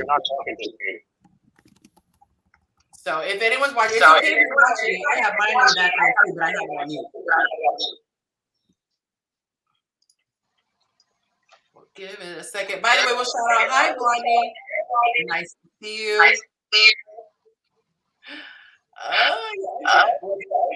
You want to have it on? It's okay. Blast you, but you gotta mute it. See, this is a setup right before she was getting ready to answer the question, and then she was about to go. Conspiracy. Okay. Let's see. Oh, hang on. Is it still doing it? Yeah. Okay. Yeah. We got a new host. Oh, it's popping. It's good now. Oh no, it's not. Oh, so it's her. No, I don't know why. Look, I had to check my volume's down. Your Instagram's off? Your Instagram's off? Yeah. For everybody to mute. Okay, so we'll do it one at a time. Sorry, y'all. Because it actually got to be a StreamYard thing. All right, so we'll do one. Testing. Okay, you're good. Testing. You're good. I won't mute. Testing. There you go. Okay, so something's glitchy with your Sam. Try putting headphones in because it actually pops up as a warning that if you have an echo, it might be a bug in StreamYard. So try putting headphones and see what's happening, because we were fine until just now. All right, I am going to unmute some other people and make sure Cam's the only one having issues. Oh, okay. Keith, can you go ahead and unmute yourself and make sure we're good? Yeah, I just unmuted. Okay, we're good. Okay, Lynette, if you can unmute yourself. Testing. I'm here. Okay, we're good. Willie, if you could unmute yourself. Did I just say Willie? Yes, you I meant to did. say Jacob. Sorry, I'm looking at Jacob and then Willie's popped up. See, now Okay. I'm just offended. See? And then we got Tay, if you can unmute yourself. What's up? Okay. So I think, okay, this is okay. Oh, Cam went all the way off to get this. Okay, yeah, hopefully it gets resolved with the headphones because he was fine before. Okay, all right, so Amanda was giving her take on traditional. All right. Okay, so this is what he told me. So he said if he had to, he paid all the bills and he got a motor lawn, he had to clean the gutters and all that other stuff that the men do, take out the trash and stuff like that, then she need to cook, clean, and do everything I say. Oh, he want a slave. Okay? I was gonna say a lot of men want a slave. Okay, I am not a slave. And it's just like he said he do all this, and you got to be able to cook, clean at 3 a.m. He ain't said 3 a.m., but I'm pretty sure that was coming next. Yeah, it was coming. Like you got to be on his beck and call. And stay out the kitchen drawers, Yeah. Rummaging through his stuff. Rummaging through the kitchen, yeah. Yeah, so don't go snooping. Yeah, but that's what he said. So real talk, because I'm glad you said that, Cam. I really want to have a for real conversation about this. I used to be all for the man provide. That's how I was raised. The man providing 100%. However, I have found that when you actually hear an expectation of a man like that, typically they are describing someone who's like a servant. Honest to God. Now, it's like it's like an entitlement, how they, men talk about us being entitled, but it's like an entitlement, like I pay the bills, so you should. It's kind of like any job they don't want to do, right? It's delegated to the woman. Even the whole making a sandwich, which, yes, we don't want to start Sandwichgate again, but, it's like, why would you wake me up? It's just because, that was a lot of the answers, just because I could, as opposed to, I had a legitimate reason. So for me personally, I feel like I would never want to be in that situation because I think it's very hard for people to. Were you ready to come back on, Cam? I'm sorry, I forgot. I was trying to eliminate the stuff, whatever issue I was having. Yeah. Yeah, it sounds good right now. So, but I found that is something that they feel. Now, to be fair, if I was paying 100% of the household bills, I kind of feel like you got to do something. Yeah, like, so I think it's natural to feel that way. So I'll play devil's advocate.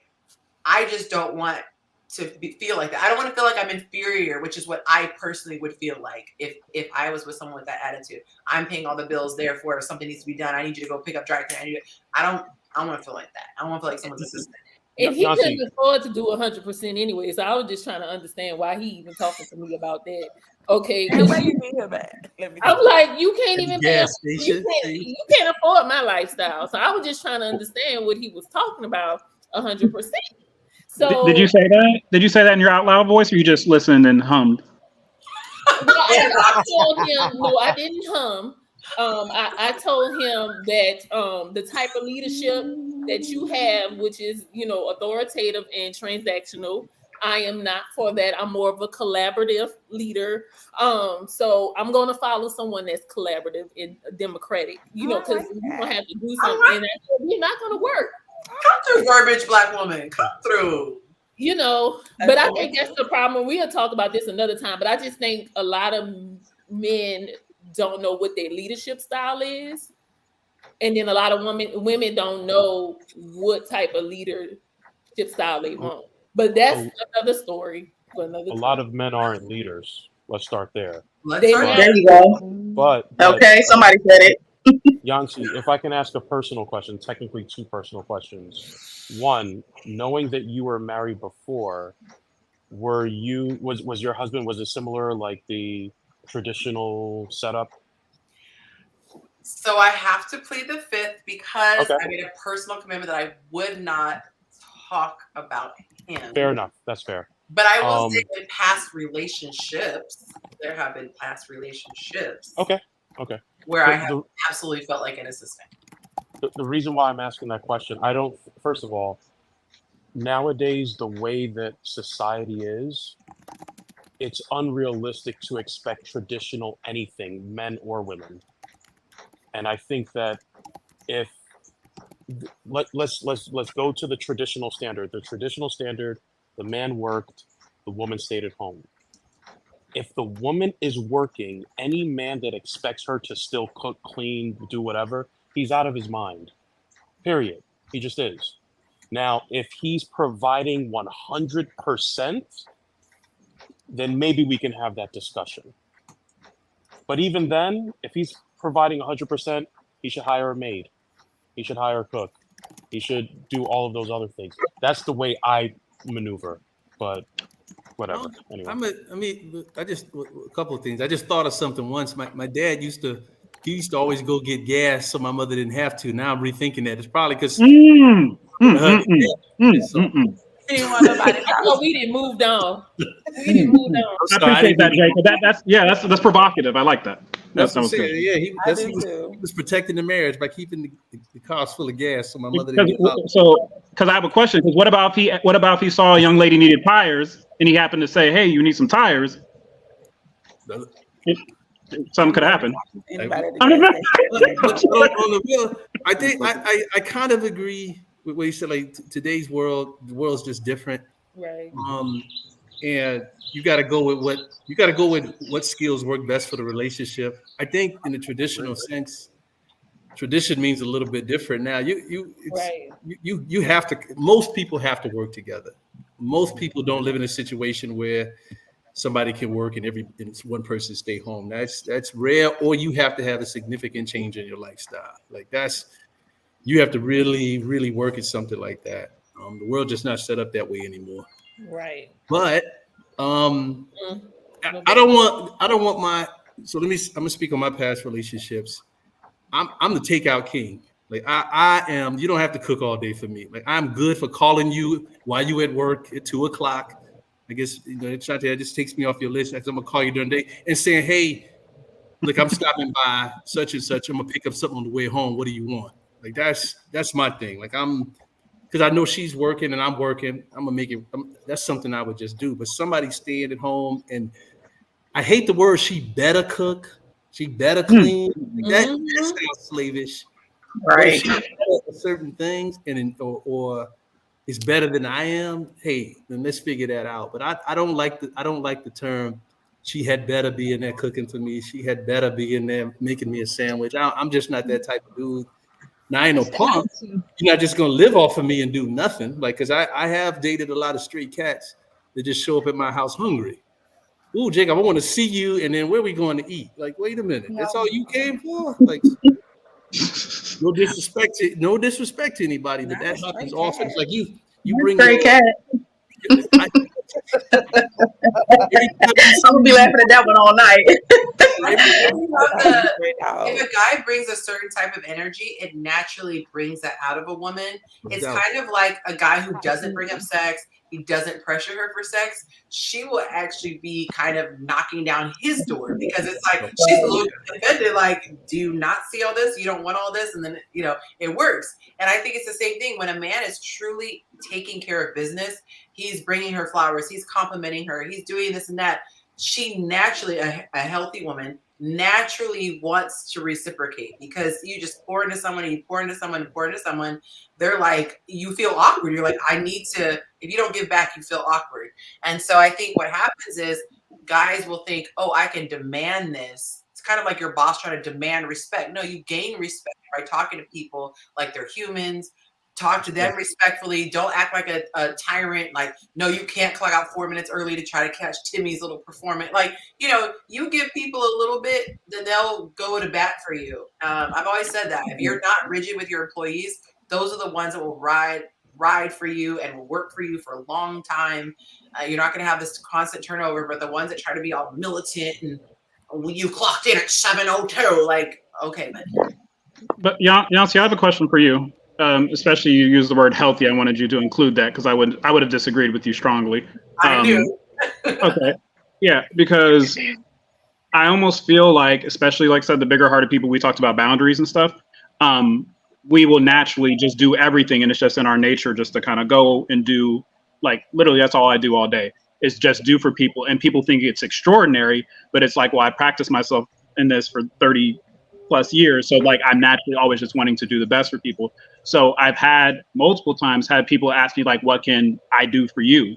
And you almost have to kind of like though I can bring this out of you, some people I don't think have they don't study people enough. They don't study the person that they're with enough to figure out what they can really bring to them in their situation. Sometimes I have an answer, and sometimes like it's like the answer is kind of a little bit more ethereal or maybe a little more intangible about like what you can provide to me. Because like you said, nowadays, traditionally, if we want to just talk about values, I pretty much have been single for the last 3 years. So like I don't have any, there's nothing, I do everything myself. So I would definitely say that traditionally, if I'm dealing with a woman, I just want her to abide in femininity. And so that doesn't come into cooking and cleaning, that kind of stuff like that. Sometimes some of those things might bring out more of that nurturing thing in you.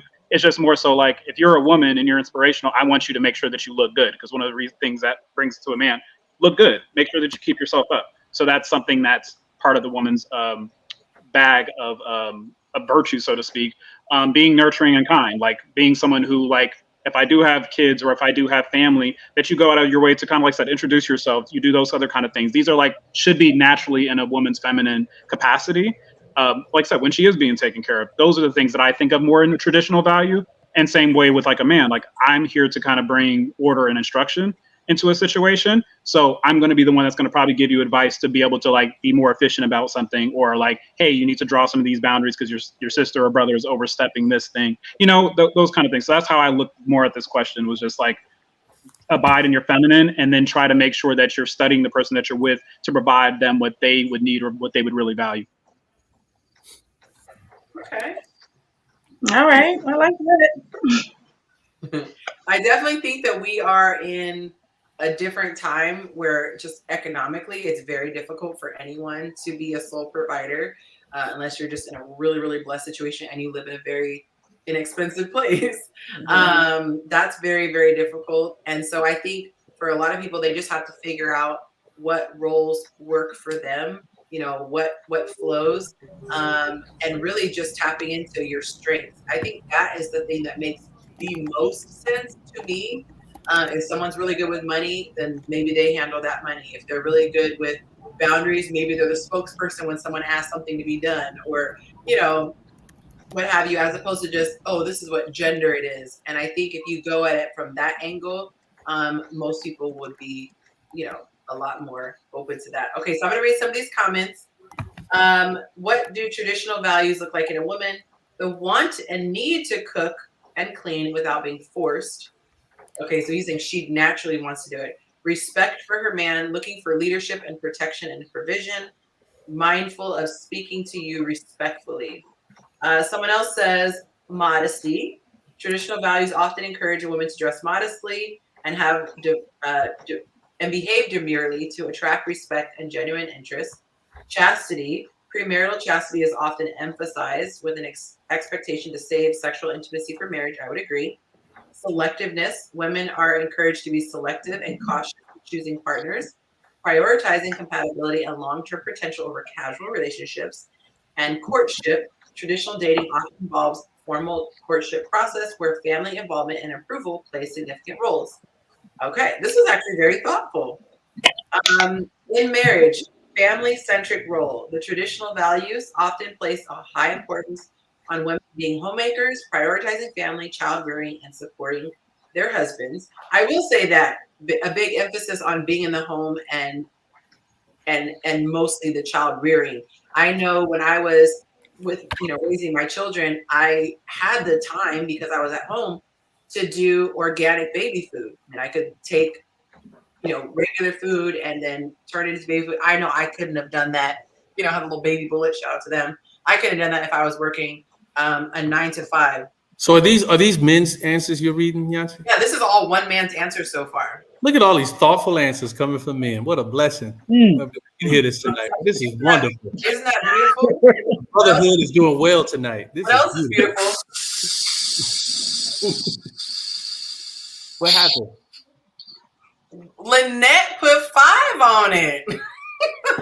Yonci. Oh wait, that was a sound effect? Did you just do a sound? Yeah. Oh, that was a sound effect. I gotta help you with these sound effects. Oh, Lord, okay, what about this one? Okay, now we're better. That's better. That sounds like Crisco grease. That was better. That was the ring. That's better than the esteem sounding one. Wait, no, I couldn't make out what she said. What did Amanda say first? It's the ring. That's the ring clap, right? Oh, no. This one just says applause. Okay, we can do that one. Okay, let's stick with applause. Applause is good. Yeah, all right, one more time for. Okay. Like, hard, though. You listen hard, but it's there. You said what? You have to listen hard. Oh, it's not that loud. No, it's just not that good. Wow. Okay. Yeah, this is your signature, Yonci. It's cool. It's like subpar sounds, great conversation. It's gonna be dope. You got it. You can't have it all. I mean, You can't have it all. But let's not forget the wonderful and thoughtful comments that we heard from the moon this evening. Yes. Why you sound like Pastor So-so, the wonderful and thoughtful donation of Sister Don't sound like Reverend Brown. There's a God somewhere. The brother who created a man so thoughtful and wonderful. I'm just saying. So when you leave tonight, just know the thoughtful and kind, wonderful answers you receive from men tonight. That's all. I want to thank us. Just highlight that. Okay. I just want to thank us. Good and job. He's not done yet. Submissiveness. A traditional framework expects women to be submissive or deferential to their husbands, supporting a patriarchal family structure. Loyalty and fidelity. Loyalty to one's husband and fidelity within marriage are highly valued. Nurturing and caring. Women are often seen as primary caregivers responsible for maintaining the home and nurturing family relationships. There's more. Should I go on? Yes. Is this from ChatGPT? I think this is what it's from. I legitimately was wondering that, and I was going to reach out to the person and ask because it is just worded so eloquently. I just would like to say that I refute. Yes. This is just give the brother. We can't get nothing. Look now. We refute with a flag. That is the real It was question. mad long. Listen, I believe that we have a lot of. Listen, Keith is a poet of our times. Other people are poets. Like, it's cool. I got it. But I'm just saying, like, that was mad long. So that's why I was like. People are poets in the park with suits. Yeah. So we'll just add that. Okay. All right, guys, we are going to move on to. I didn't even see. She said good night and she did her contribution. All right, we are going to add AJ to the stage. He's a first timer, so I think it's appropriate to have a little. Yeah, I think that applause works. Welcome. Very good to have you. Welcome. Can we hear you? Testing 1, 2, 3. Can you hear me? There we go. Welcome, sir. Enter at your own risk. Okay, fabulous. All right, welcome to the home of the best audio sound effects podcast on YouTube. I might be the only one who thinks that. Okay. Number 3. You were just in time for number 3. Let me get back. I got so excited about my sound effect. Okay, so this question, let me give a little context for why I asked this question. Oh, that was actually unintentional. Okay. It is because a guy said, I think in response to the traditional question, it's disrespectful when a woman challenges a man the way a man would. So of course I had to know, well, what does that look like? Can you give examples? And I will say the guys were quite perplexed with that question, although I will still read their answers. But gentlemen, can you think of an example of how a woman would challenge you the way a man would? And obviously if a man did, you respond the way it's appropriate to respond to a man. But as a woman, you can't. So what are examples of how a woman could challenge you like a man would? And challenge doesn't mean like push you to be a better version of yourself, because some people thought you were asking. Yeah.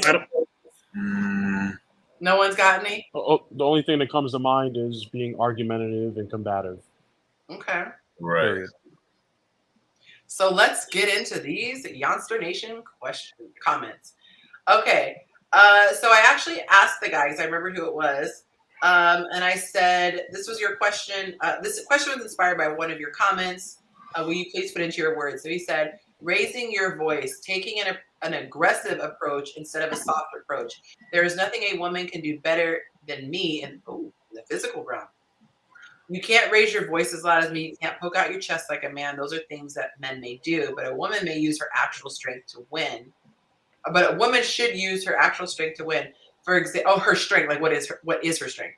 For example, whenever my girl gets emotional, I instantly get softer and I want to fix it, whatever way is causing her to feel that way. But when she raises her voice, I have to raise mine louder to snap her back into reality that she can't win a pissing contest with me. Ooh. Okay. Someone else says, You're making the same face. Wait. Please educate me, because y'all just started laughing. What's going on? What happened? Someone made a face and it made her laugh. Oh. And I missed it because I'm looking at the thing. Okay.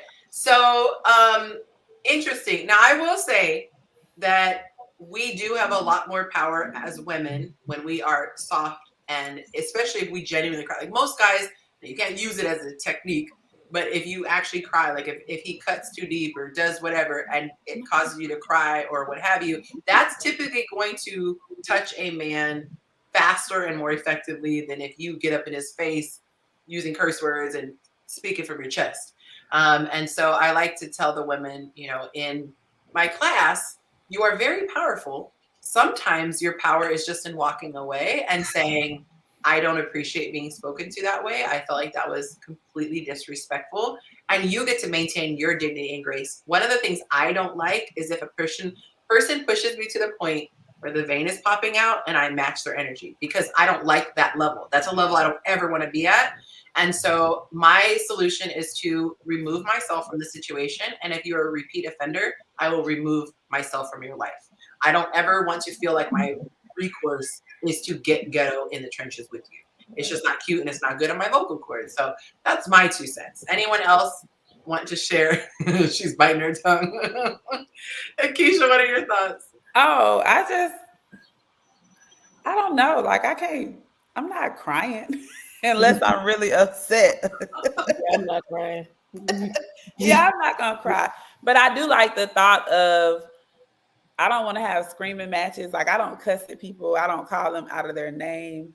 So one of the things that I do look for now is what kind of discussions I can have with people when we have disagreements. How is it, because I don't want to do all that ghetto stuff either. Like that's not fun. So Can I ask the women a question, Yonci? I'll allow it. Okay, thank you. I appreciate it. So, to all the women on the panel, as to not be patronizing, because you see these memes and these videos and stuff like that sometimes happening. It's like, hey, baby, you just want something to eat. Because to me, I would imagine for some women they'd be happy with that, and some women would feel like they're being, just patronized. So, what would you say the best way is for you if you happen to get into maybe a heated debate or discussion about something or something that makes you feel really emotional? What would you say the best way, in all the women on the panel, like how a man should handle you, or what would be best practices? I have one if no one else does. I mean, I would just say, just listen. Like, listen to actually understand what I'm saying, and don't listen just to respond. Hopefully that makes sense, because I know a lot of the times with this particular question, this was an issue in my last relationship. Like, he and I could not when we both were passionate about whatever it is that we thought, we both trying to talk. We both trying to get our point across. We're both trying to be understood.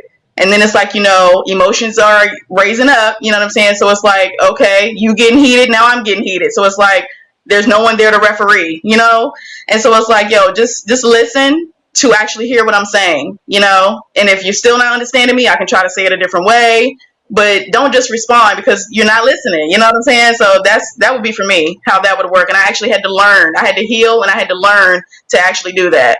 So I actually had someone make a comment like that, trying to like soothe, pacify the situation. And it actually came across very offensively because I was like, I'm using my words. I'm articulating to you. I'm telling you, this is what is bothering me. And at this point, it just feels like it's disrespect because I'm very communicative. And so you're either trying not to understand, don't care to understand. But I've said this to partners. The number one way to calm me down is by listening. If I feel understood, that's all I want. That's all I ever want when I'm upset, is to be understood and not keep visiting the same thing again.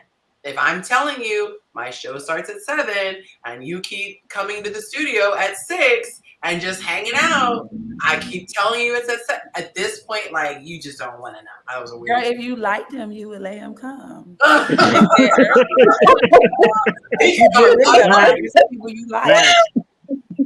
I like when the information is being applied immediately. Listen, that's beautiful. Wonderful, Kyshia. Beautiful. Good job. I like that was clever. I like it. I can't.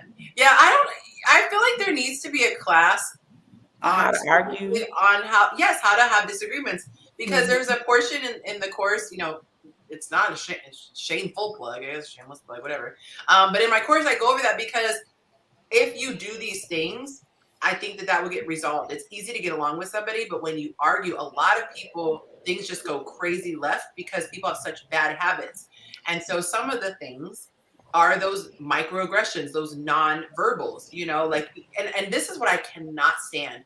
When someone's passive aggressive and also as in denial. So if I'm listening, Keisha's trying to tell me something, I'm like, okay. I'm saying okay. Everyone can understand. I'm like, F you. That's a F you. I'm shut up. Okay. And it's not, you're not actually having that conversation. And then that person's like, but I didn't argue back. I said, okay. We were going to go with what you want. Like, no. Gaslight you. Exactly. Gaslighting. They know what they're doing. They know what they're doing. I'd rather you say, I disagree with you. I don't like this. I hear what you're saying. I respect that more than just, I'm going to shut down and just, okay. You got it, bro. Like, yes. You got it, bro. It's cool. You say okay one more time. I'm guilty of doing that. I do. You're over it. I do, because after we didn't had the discussion, and I know that you listening to respond to me, and you not listening to me at all, and you just want to talk and say your little piece. So I'll be like, okay then. But that's if you're absolutely tapped out. Like that's not your go-to. Okay. I'll give you a little break. Hear what I gotta say. But yeah. Can we practice arguing? We should have a class with that. We could. And I really think that you have to listen. So I think what happens is, like, if someone's talking, there's this feeling like if I don't hurry up and say it, it's somehow going to go away or it's going to be lost or whatever. But let's say if you and I, Cam, are arguing, it's okay to take turns. So you have something you want to get off your chest, and then I listen as though I have nothing to say. And then once you're done, I say to you, what I hear you saying is, then I say it, I don't repeat it word for word. I say it in my words, because that means I've interpreted it, put it through my filter, and I'm expressing it. When I package it back, you might realize I took it a totally different place. And you go, actually, Yonci, I meant da-da-da. The issue isn't with your aunt. It's the fact that you borrowed the car without asking. I don't mind you giving her the ride. It's that you, and then you go, oh, okay, so the issue is, and then you say, what can we do in the future? Now yours is resolved. We put a bow on it and then come to me. Now, what my issue is, you call me out my name. I don't like when voices are raised. And then, okay, so that was the issue. So I could agree with you that I should have asked.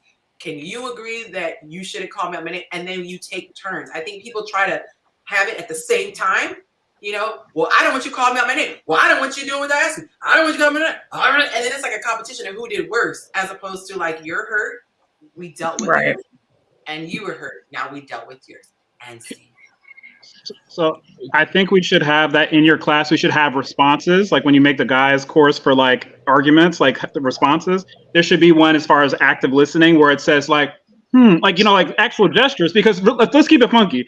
Having the gestures is very important to active listening. So if I come and I can not only give you back what you gave to me, but also like show that I'm open and in a nurturing capacity, it actually dissipates things a lot of times. So I think that would be something wise. We can do the 90s reenactment. You remember how they used to do the HR, the sexual harassment joints?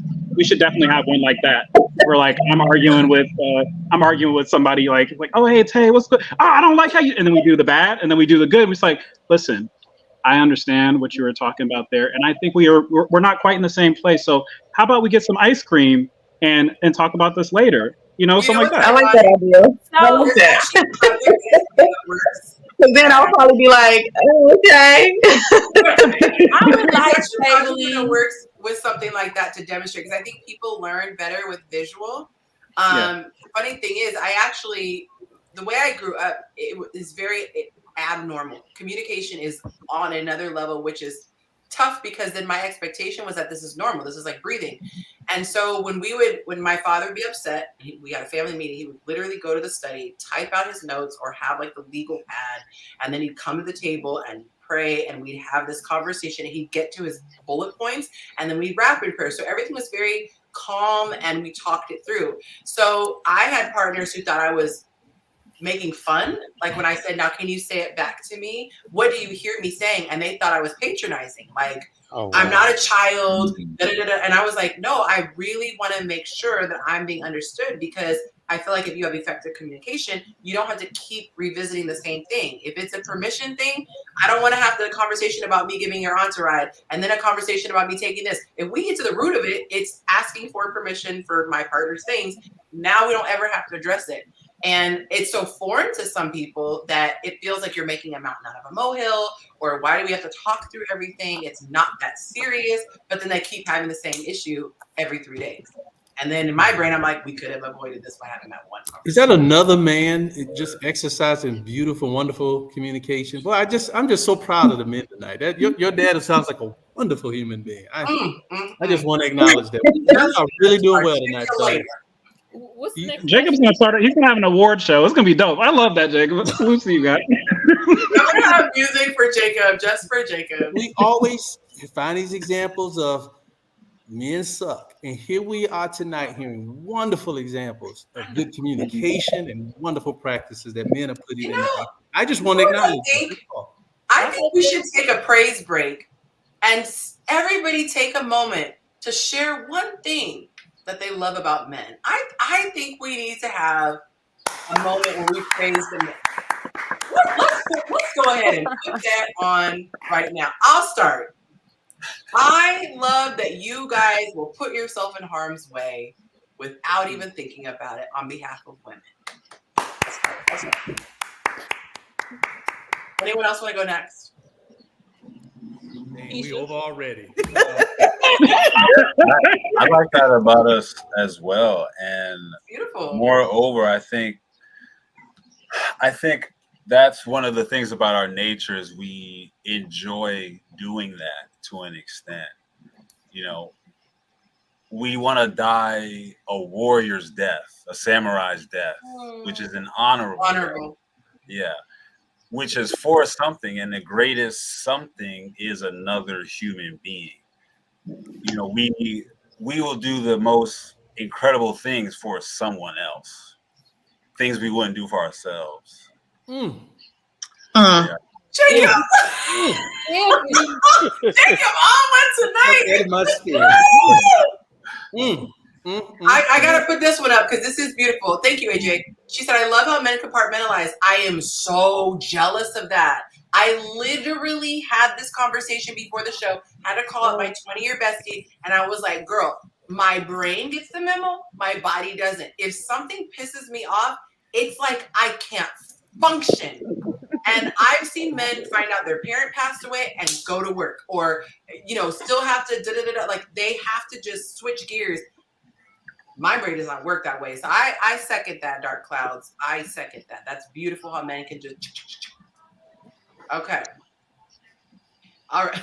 Kyshia, I'm waiting. Kaylee, come on now. Yeah, that's what I'm waiting. Why you I waiting on mine? So I already gave mine for you all, but I will give another one. I thanked you all for not being mad about clarity and describing what disrespect was. But as I think of another one, I like it how like you just handle things. So y'all probably can't tell. I'm kind of big. I'm like 6 feet tall. So a lot of times people don't help me out as much as they help out other people. But I love it when men come and they're just like, can I still get that for you? And I can just give all the things to them and just walk away. And I don't have to put up the tent. I don't have to drag this. I don't have to drag that. So I love that part. Aww. Any other women want to give flowers before we move on? Any other women? Yeah, I do. I love about a man how they can teach me how to think logically instead of emotionally all the time. A lot of my guy friends, they really have helped me out with that throughout the years. And like the first thing I would do is just always kind of pop off at something like just be completely emotional about it, when really if I just sit and assess the situation, it's not as bad as I'm overthinking it to be. And that guy friend will always just kind of like reel me in a little bit, like, yo, Tay, just chill for a minute. You know what I'm saying? Just be logical. So I wanna thank the men for that, for teaching me that. I'm a chicken little. I'm like, the sky's falling. And he was like, okay, so what is the Right. You know what I'm saying? Like, oh my God. No, the sky is falling. You're being dramatic. Yes. I'm looking at my bro. I'm mad. Yes. I remember true story. I'm sorry, Kayla. So it was really quick. There was a file that I had. It was the file that had like all of my information, like every sensitive piece of information was on this one file. And I accidentally hit delete, and I'm freaking, I'm crying, I'm just hysterical. And he was like, maybe there's a help thing. I'm like, there's not going to be a help thing for this. And I took a second to look, and there actually was. And the lady was like, yeah, you have a 30-day grace period. It's within 30 days. And he was like, and I was like, I was having a full meltdown. I was already reassessing my life. I was like, life isn't going to be the same. I'm going to be locked out of everything. And it was fixing it. Okay, Kaylee, sorry. Go ahead.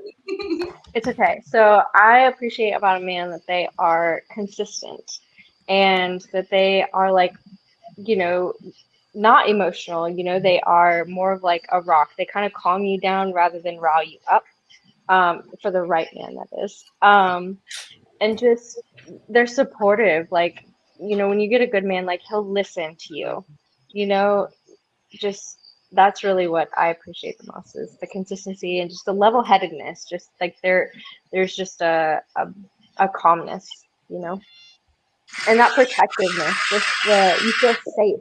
You feel safe with a man. If a man can make you feel safe. Yes. You're laughing at these sound effects. I think we should just end the show on that note.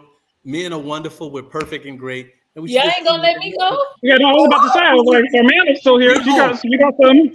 Bring it home. Bring it home. Well, at first I wasn't gonna say nothing because I had a situation this week with a guy, and I was positive going vibes. to be Positive vibes. I was about to be the bitter, but we'll talk about that situation later. But however, we got an extra 40 minutes, so I think we have time. Okay, so stemming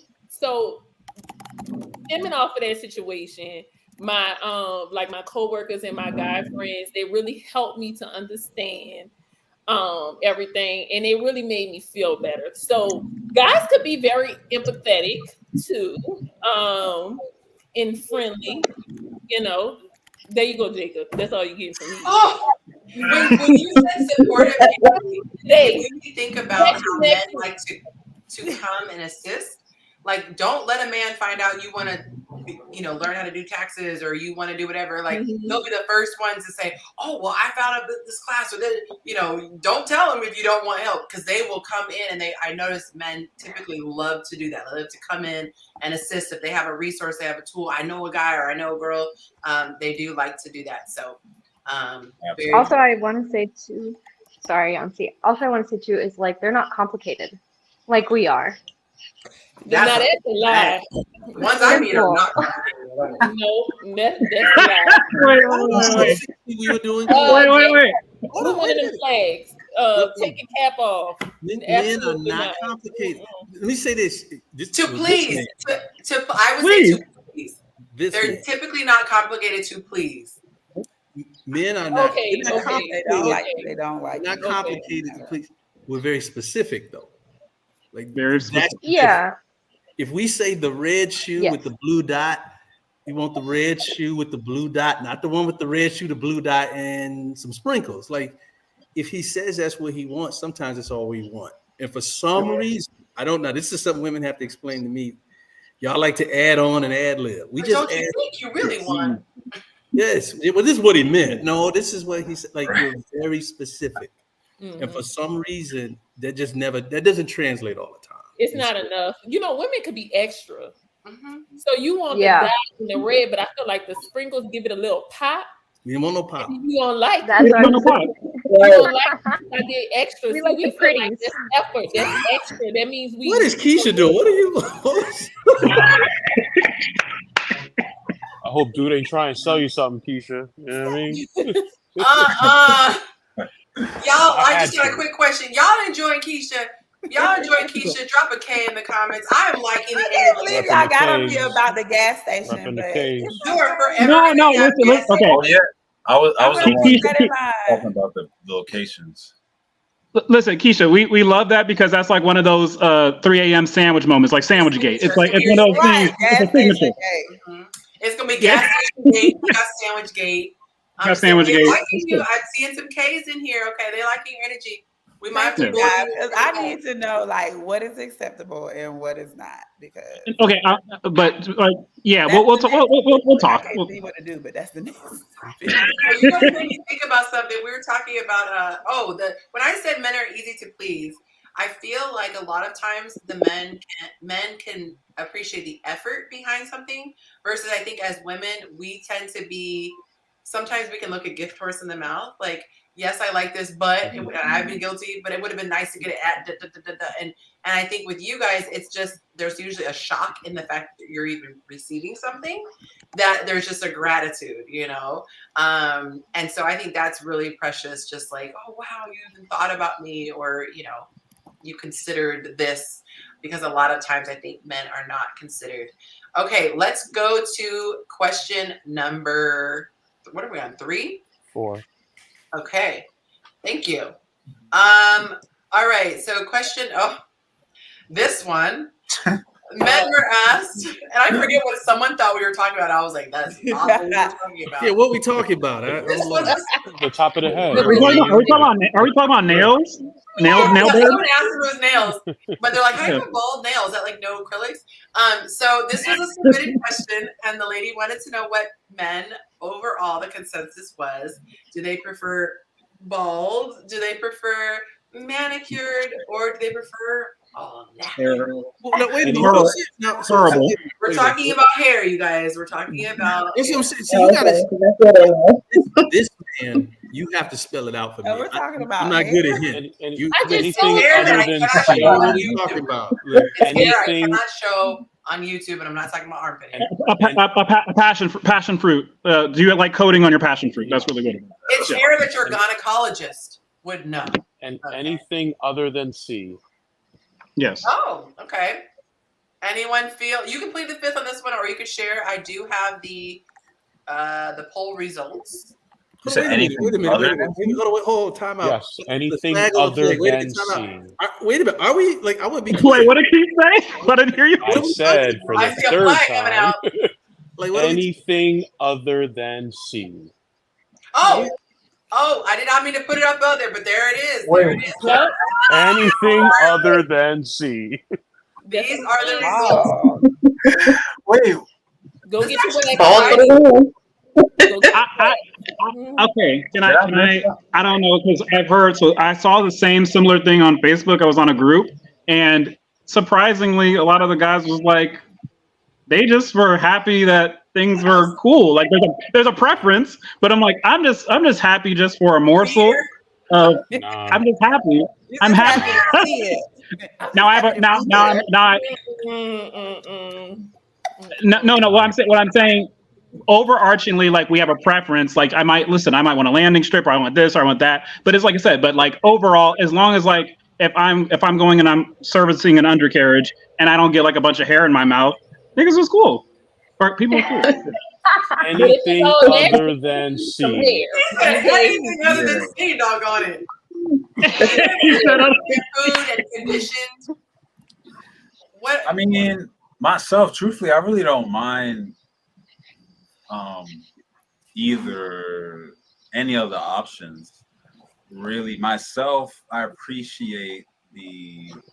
do appreciate naturalness and manicuring yourself, but there's, like I said, I appreciate just the natural, fluff. If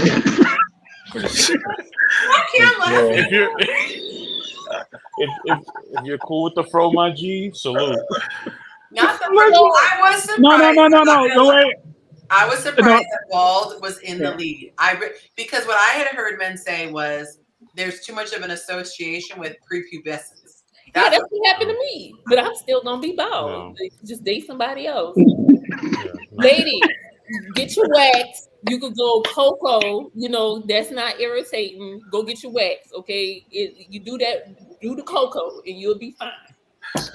So I will say natural, okay? Because especially if you want him to go down there, don't be all natural, okay? Don't do it. I have to ask you. Wait. I have to ask her. Totally off topic. Are you from New Orleans? Who, me? Yeah. Yeah. Okay. Because I can hear the accent. Yeah. My family's from the Third Ward, so I'm just like I just hear New Orleans just all night. But anyway, go ahead. Okay. Okay. I'm sorry. So I have heard though. So this is one thing in my studies, because you guys know I got a late start.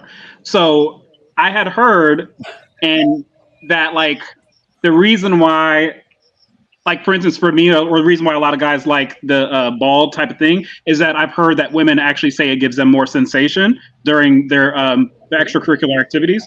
So yeah, just it's a little bit.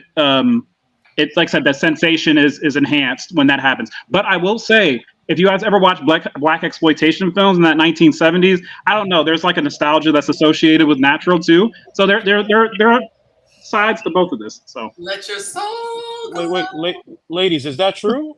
Absolutely not. The ball, the sensation. Yeah, is that true? But I heard it is for some people. Yeah, I was gonna say there isn't a difference in enjoyableness. Got it. But there is a lot more sensitivity just cruising around. I'll tell you that. I'll just say it's a lot wetter. So it depends on the guy. So do you guys do bald, manicured, or natural? Do you guys do bald? Do I need to say it again? I don't know. She's saying you. Oh, you talking about us? Oh. You. Is there a garden there? Is it just a pavement? Is it, how honest do we want to get? We keep it honest. We could go bald, manicure, or all natural. I'm seed up.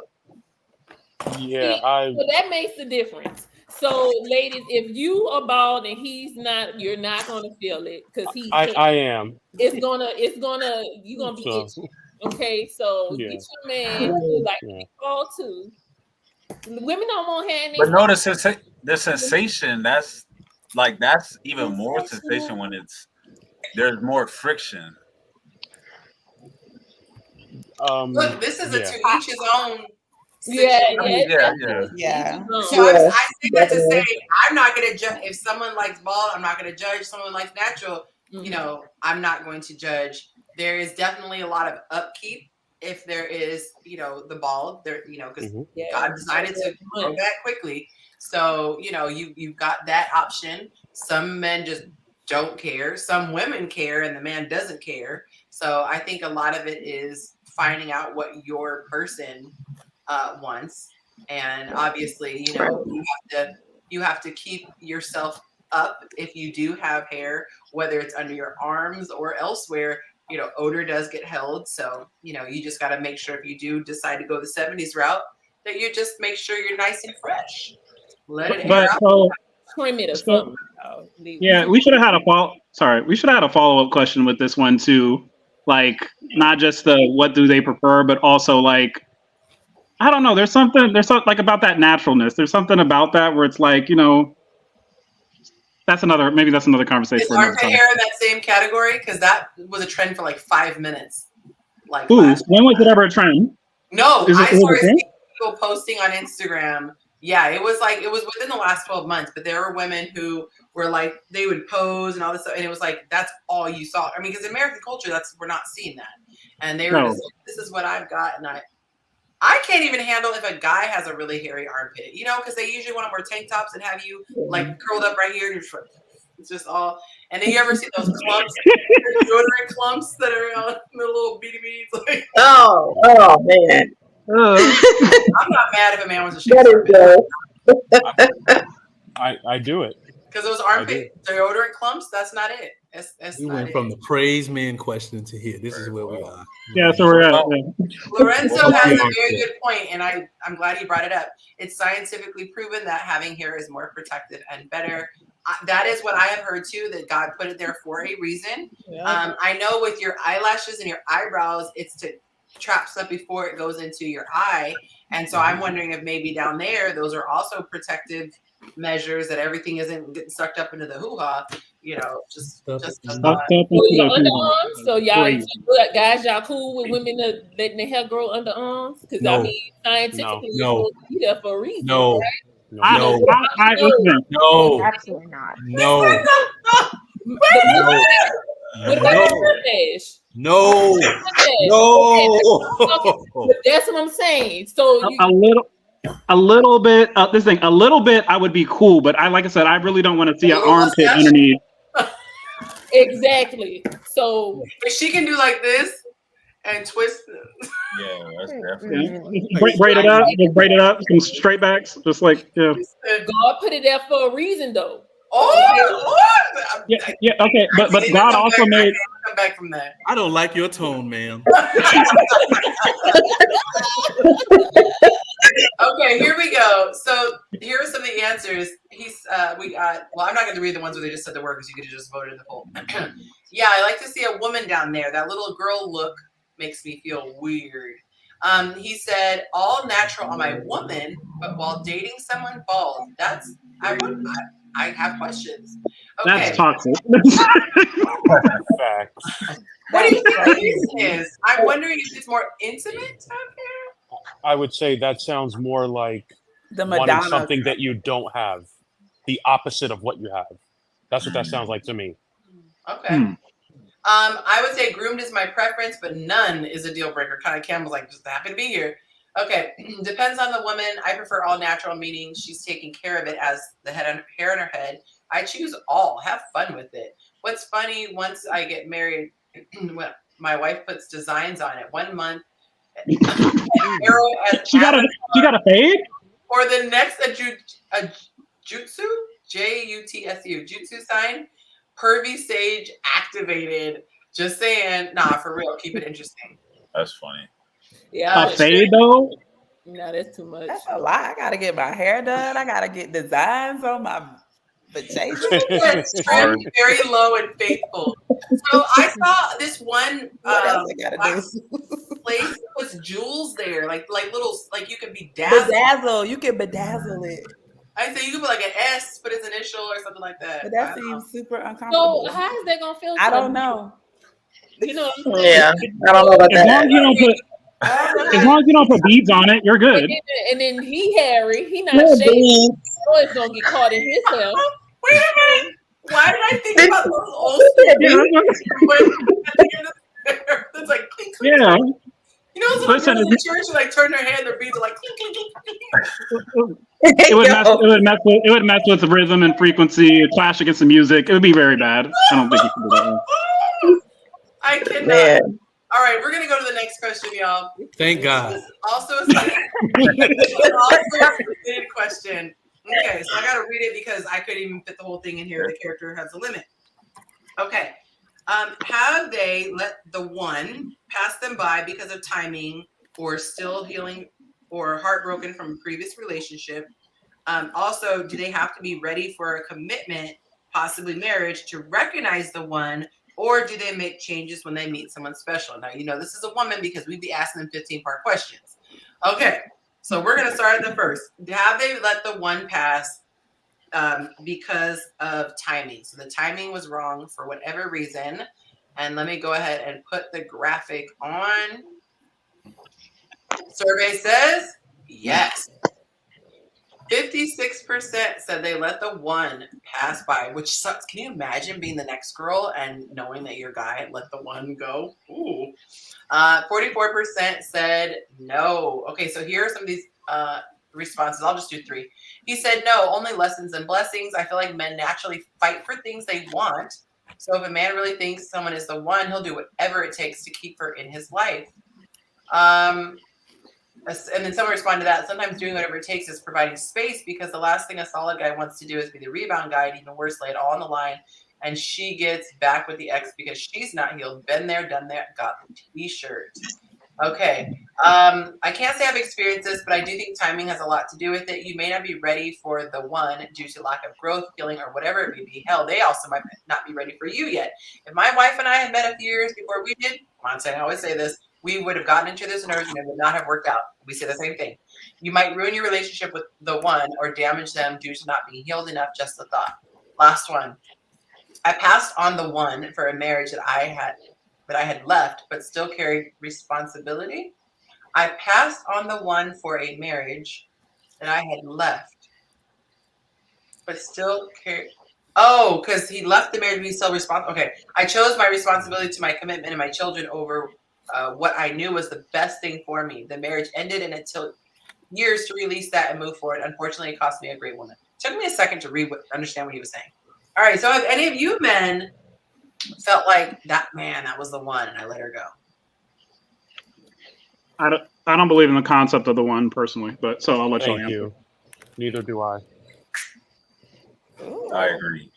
I concur. I hear crickets. Like actual crickets. I'm outside. Okay, I was like, I'm outside. Sorry. Oh, that's cute. Georgia, I'm about to say it was loud. It's totally fine. I'm just saying it's funny because like sound effects. We got some natural sound effects. Should we elaborate why we don't believe in the one and whatever, just so we y'all believe it? Y'all get it. I would say this instead of that. Have you ever met someone that you felt like you could have married? Absolutely. Yeah. I've met plenty of women that I could have married. Yeah. For walking away. Not plenty. Oh no, sorry. A lot of times it'd be a fatal flaw. Like I'll just give an example. So, I don't know if you know my backstory, but my basic backstory is that I grew up in the church. Well, not grew up. I decided to go back when I was 13. So all those things that women say, oh, I want a man of God, God-fearing, all that kind of stuff.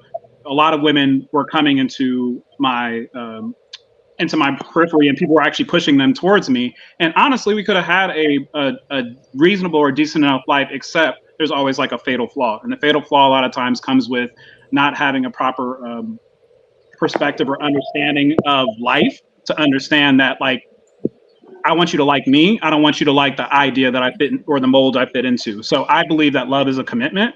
It's a choice. Like I actually have a definition for love, which is unselfish concern for someone's welfare and well-being. Like that's something that I choose to do. So falling in love, that concept isn't even like a thing to me. Like I can have great chemistry with you.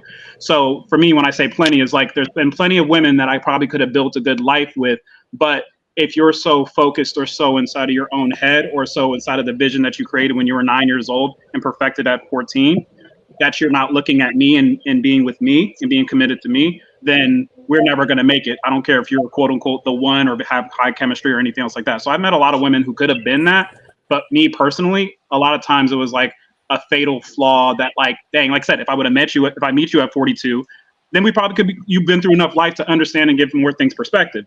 But like, we could have been married at 22 if we lived in a different society. So I don't think it was like, oh, this is cloud atlas. Like I'm going to meet you in multiple like spaces and times and all that kind of stuff. It's like, no, I just believe that like people sometimes just don't come together because they lack proper vision about like what a relationship actually is. Okay. I appreciate that. Anyone else want to share? Yeah, I agree. And to just kind of add on, I think part of it is because I haven't met a woman whom I can tell all of my, and I think that's a good topic too. Maybe you've covered it.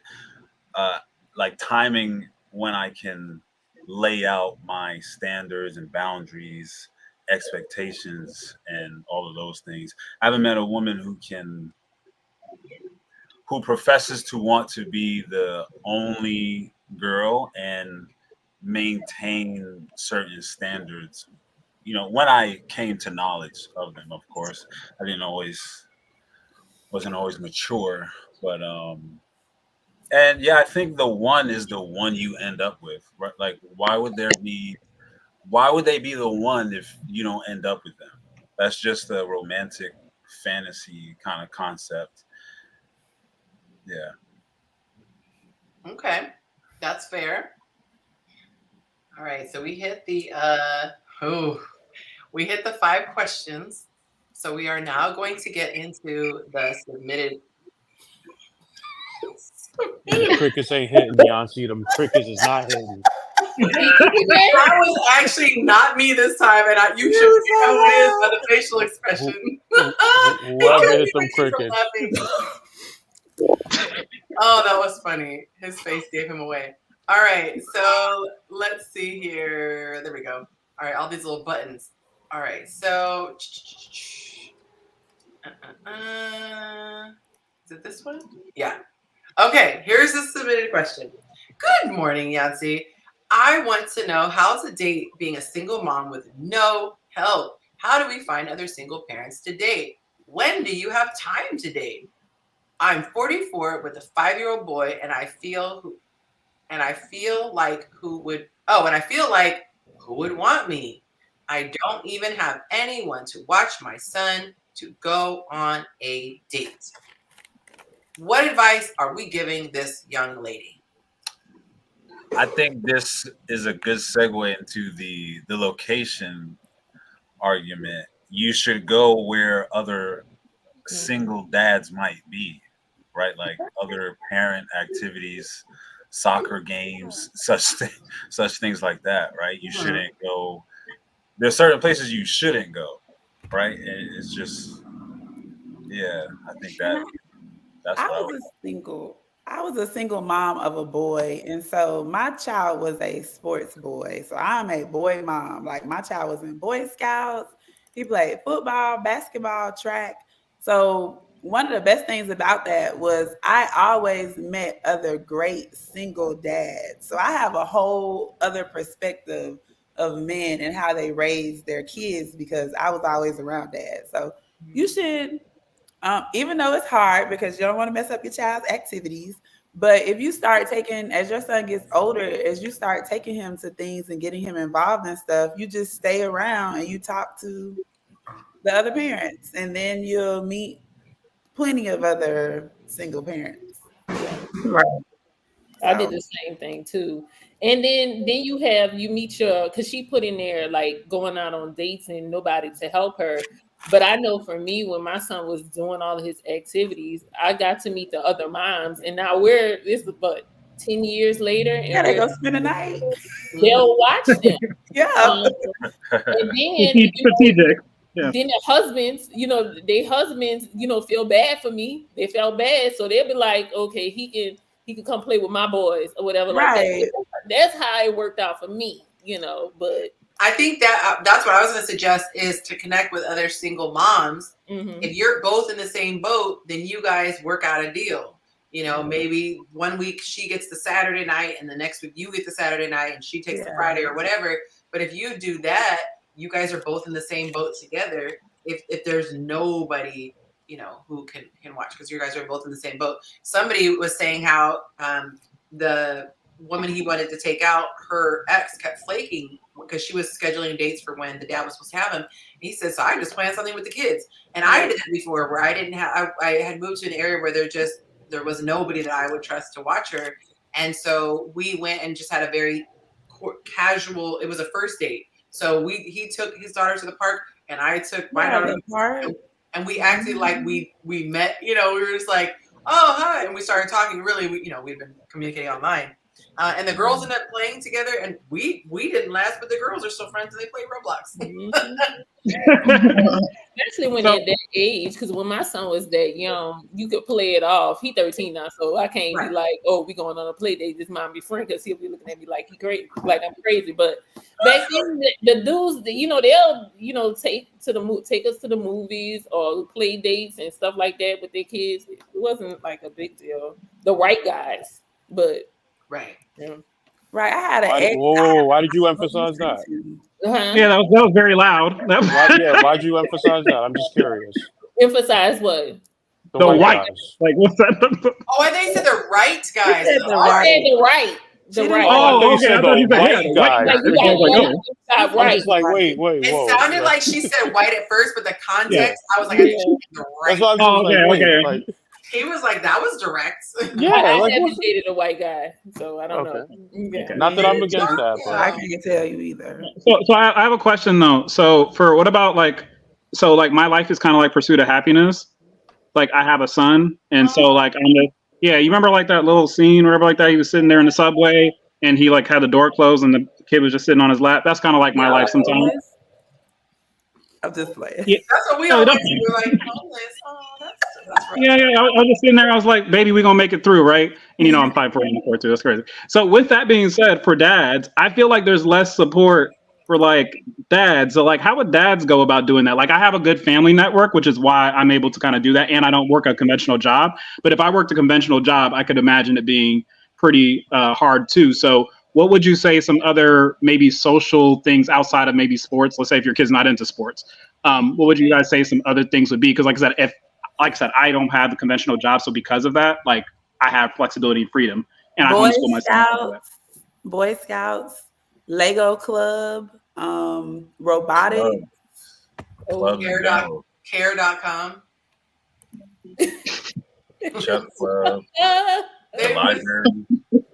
They really do have. And then some organizations now have parents' night out, like certain gyms and like tumbling gyms or just regular gyms. So you kind of have to search. So I would find all my stuff on the internet. My son's 20 now, so this is a long time ago. But Black don't crack. That's crazy. Okay, I didn't think you got to research.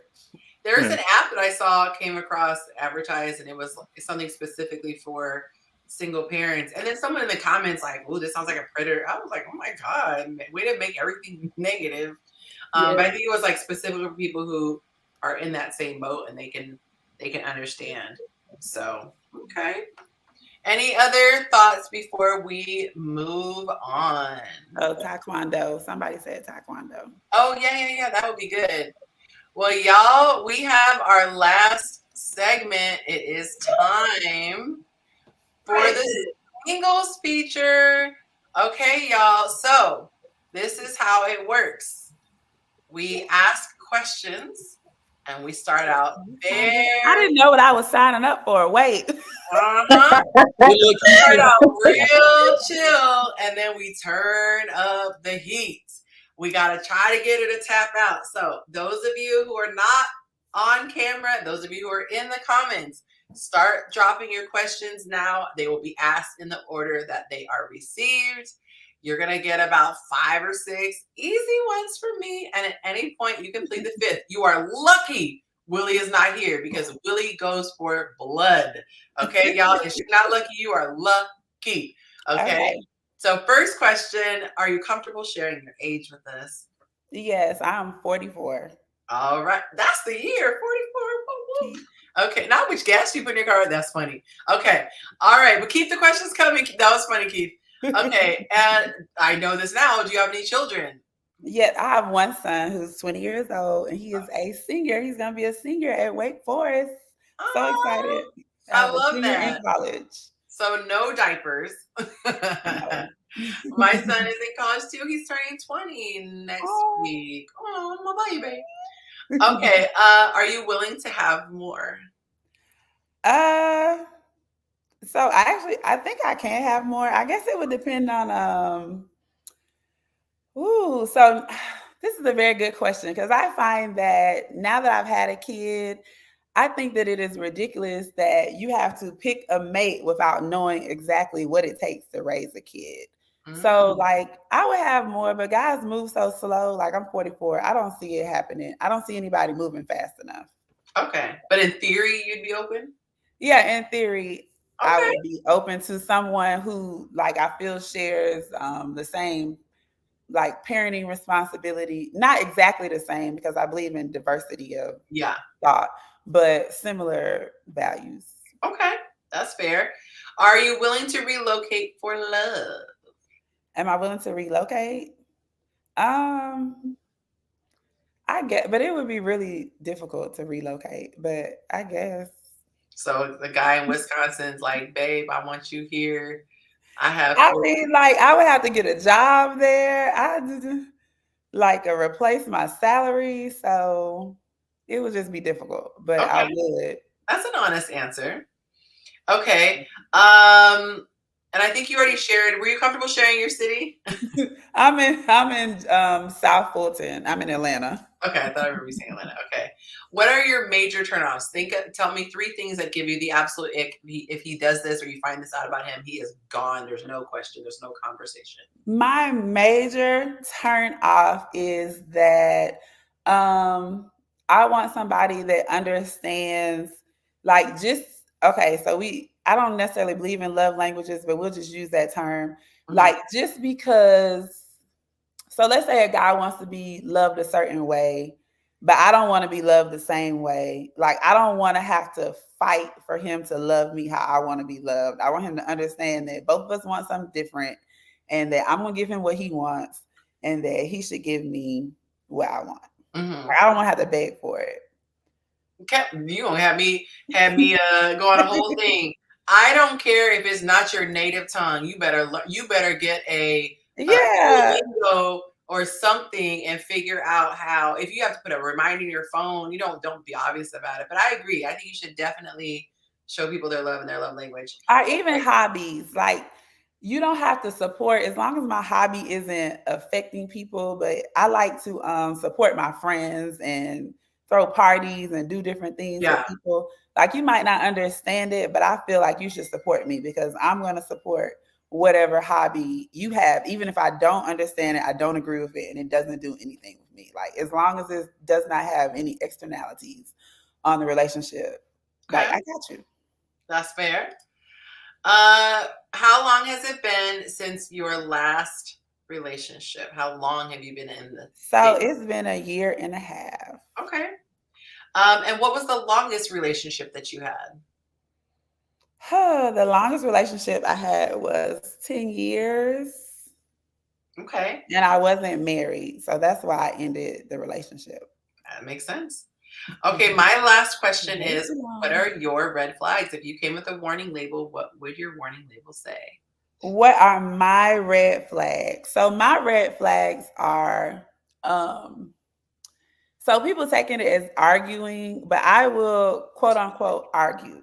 But that's also just because I'm used to people having discussions and like proving your point and coming up with like your evidence. So, and for some people, I'm unpalatable. So I understand that. But then I also can meet people where it's just like we can discuss opposite themes and it's fine. So that would be a red flag for the wrong person.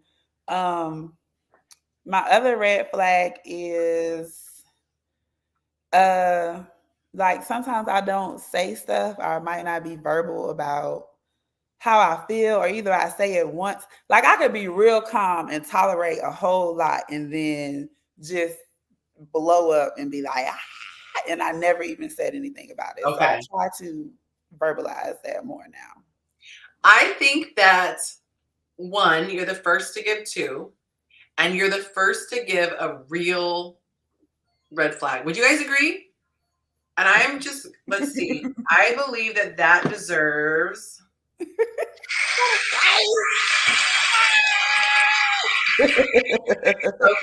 Soak it in. Usually it's like the whole, the bosses, what are you bad in the interview? What are you bad at? Well, I'm a perfectionist. I just work so hard. It's like, okay. Yeah. So thank you so much for coming on, AJ. I appreciate that. Okay, so that was fabulous. All right, so we've got 6 seconds to get into these questions. All right, you can answer as many as you can get into. Okay. What kind of gas do you put in your car? I put the cheapest gas, even though I'm supposed to put premium, and my car still works. You sound like me, sister. When do you I researched it though. Okay, when do you most feel like yourself? Doing what activity, hobby, whatever? Oh, that is I don't. I think I feel most like myself. Probably being around a lot of people and like being helpful. I feel most like myself being helpful, but I do have a line where it's like I don't want to help nobody anymore. So I can help you a whole lot, but then once I reach that point, yes, it's just like, please leave me alone. So yeah. I love it. Okay. I don't know what Demon Deacons means, but that just sounds really funny. Oh, that's the Wake Forest team. Got you. Okay. What is your single greatest trait as a partner and your worst trait? So my best trait is I think that I'm very thoughtful. Like you don't have to tell me that you struggle with like not fixing yourself lunch or not eating or something. Like I'll just recognize what you need. And if it's something small or if it's something I could do, I'll do it because it's not hard. But then the worst trait is probably like people view me as argumentative because I'm gonna have logic and I'm gonna use real logic, not the logic y'all be using, like the mathematical logic. Like I'm a mathematician, so that's okay. And I probably come off like as we were talking, as y'all were talking about stuff, I realized that like I do get emotional, but not really. Like I'm probably not as I don't know, like not as soft as some people, but I'm not abrasive either. So that's probably a bad trait. Not Jacob saying you're a thoughtful bully. I'm a bully. I don't even know, Jacob. I don't even know you. That is hilarious. Throw a flag on him. Okay. What did you do to the last man you were dating? You see how that was a loaded question? That was a very So I don't think I did anything. He just I mean, maybe I did something. Like I don't know. So he didn't want to marry me. He said he didn't believe in marriage. And it was a lot of hard work. So I was just like, this is a lot of hard work. Like I give up a lot of my time. I take care of you. I do this, I do that. And I wasn't getting enough back in return. Like I used to have to beg for dates, or I lost a whole lot of weight and he wasn't even like, oh, you look cute. He was like, oh, you got a bump in your face. So it was just, I don't think I did anything, but like you had to talk to him. Okay, good answer though. Why don't you believe in love languages? It's not that I don't believe in love languages. I believe in the concept, but maybe not the specific love languages.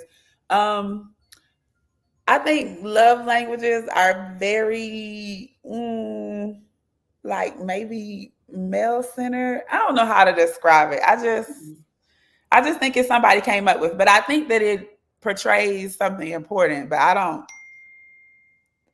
I'm gonna ask you this. Would you feel more loved if someone came in and cleaned your house because they knew you didn't have a lot of time to do it, or went and grocery shopped for you, or if they gave you a back rub and a foot rub?